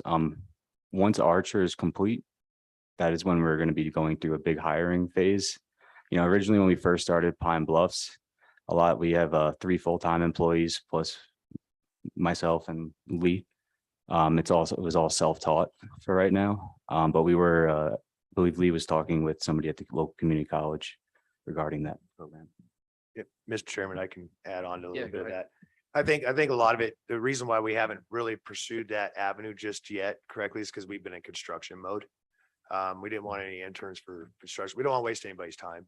So that's one of the biggest reasons is once we have Archer built out, we have both Archer and Pine Bluffs at 100% running operational. That's going to be probably the best time to get with the community college, especially if LCCC so close by. The University of Wyoming only being 50 miles down the road.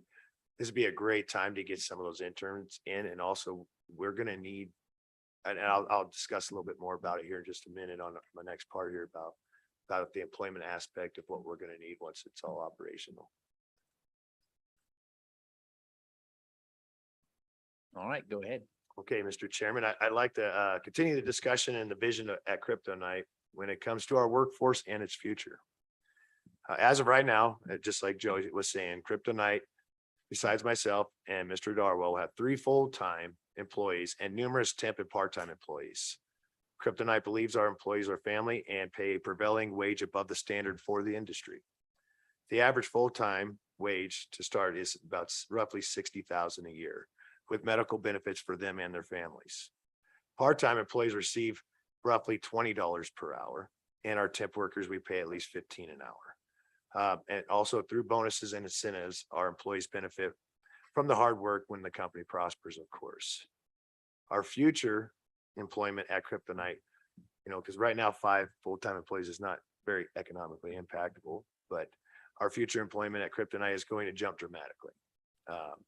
We will need at least between 15 to 20 full-time staff once we're up operational at Archer. At the same, we're going to need a lot of part-time staff. So we're looking to add close to, between roughly 20 to 40 jobs, somewhere right in there for the community, just where we're at in Cheyenne.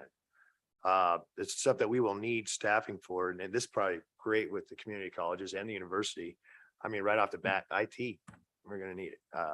And then also technicians for maintenance of the machines, maintenance on the buildings, grounds maintenance, security, admin staff, executive assistants. I mean, the list can go on, and that's just to name a few of what we're going to need. And a lot of those numbers and what we're going to need to run it comes from the industry that we've done research, what larger sites see and what they need to operate efficiently.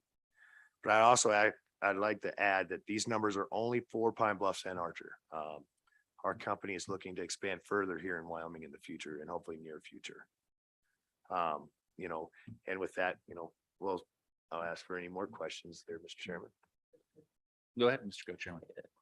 On the new Archer project, the 30 megawatts, is that, it wasn't clear to me whether that was already secured through a purchase power agreement. Yes. You're already set on that. Okay. And that was the one you were referring to taking about a year, but you've got all the signatures in place. Mr. Chairman and Mr. Co-Chair, no, that power agreement is actually the same as the one we have at Pine Bluffs. It's grouped as one.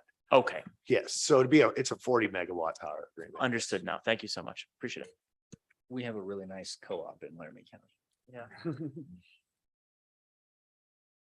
Anything else? Did you have more, Mr. Filing? Mr. Chairman, I don't want to take up too much of your time because I know you're all hungry and everything. But I mean, at the end of it is I just want to, this is the one thing I'm just happy about is that we, the legislature, again, you guys have created an environment, this committee has created an environment for a business like ours, this adventure to thrive in Wyoming. I think, as we work through the power issues, and I think that's one of the biggest things that I want to point on to is the economical impact of tax revenue to the state of Wyoming that is leaving our state. We're not getting it. If we had more power being used right here in the state of Wyoming, it's going to help everybody in the communities abroad. But other than that, I want to thank you all for your work. I want to thank the legislature in the state of Wyoming for allowing us to be here and to build our business right here in Wyoming. Yeah, that's fantastic. No, but thank you. We heard a report earlier about the number of LLCs in Wyoming, and I particularly find interest in the series LLCs and being the author of that bill. But at the same time, how many of those are just registering in our state, and there are fees in aggregate generated to the state of Wyoming. But for me, seeing a company spring up in my home county, and now you're looking at a second site and developing that, to me, that's the real, that's the real fruit of the labor of the legislation that we've worked on for so many years. Not to downplay other things that come to the state, but I'm really excited about your opportunity. I'm glad that you were able to work through and use our tariff law as well. It proves that it does work. It doesn't work for everyone, and we already know that, and it can't work for everyone. So there are definite power issues in terms of our regulatory structure that we have to work through to try to invite more folks like you to create more jobs in Wyoming and have more economic activity. So really appreciate all that you've done to pave a way to show that at some level it certainly can be done. Absolutely, Mr. Chairman. Mr. Chairman. Mr. Co-Chairman. One question and then a statement, just to reiterate it. I think this was in the early part of the presentation that once everything is up and running, it'll represent around $1 million of sales tax per year. One business, one cryptocurrency mining business in Wyoming, based on the work that we put together, the tariff that was passed a number of years ago. And is that accurate? That's where. That is correct. Excellent. Well, Mr. Chairman. well done and well appreciated, and your community will benefit substantially from that as well. We got to as the rest write of the that state. back down. Yeah, that's Did exactly. you hear that, Senator Cost? I feel like, yeah, okay, all right, so that's good. And then I would invite both of you, obviously, as the work that we put forward over the past few years with regard to deregulated industrial power zones is now over in front of the Minerals Committee. So be sure to show up to those meetings as well, because this discussion is going on there. And again, the legislation that we put forward a couple of years ago is still on the table and seems to be generating some support, because we still are facing the challenges, even though I'm heartened to hear your circumstances have been successful. And I know that there are some other good projects coming online that have had similar hard fought work to get there as you have. But thanks for persevering on that and getting those tariffs written.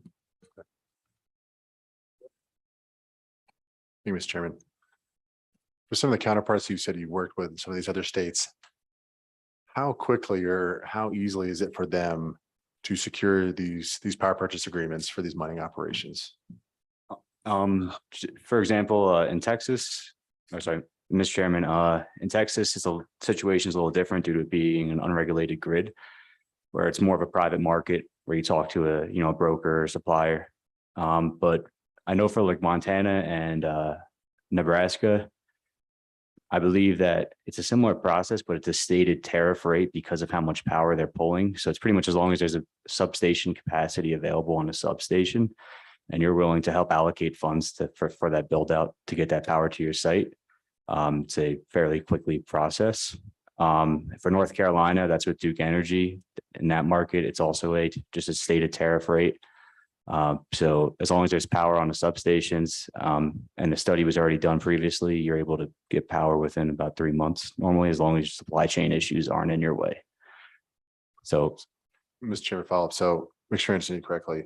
So in Nebraska, North Carolina, these other states, you have miners that from the time they initiate contact to the time they're mining is 3 months. Mr. Chairman, that is correct. I know someone personally that built out a 10 megawatt site in North Carolina that they, from start to finish, it was eight weeks that they were done.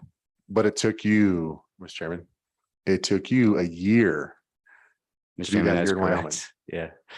Mr. Chairman, obviously you're got a company to run, a lot of things going on, but I would deeply appreciate if you did come to the next Minerals Committee meeting and say just that, if you wouldn't mind.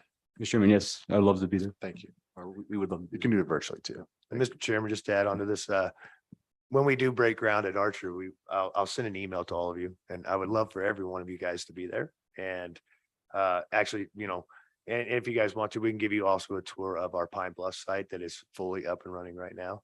So, we love to show you guys our operations and things like that.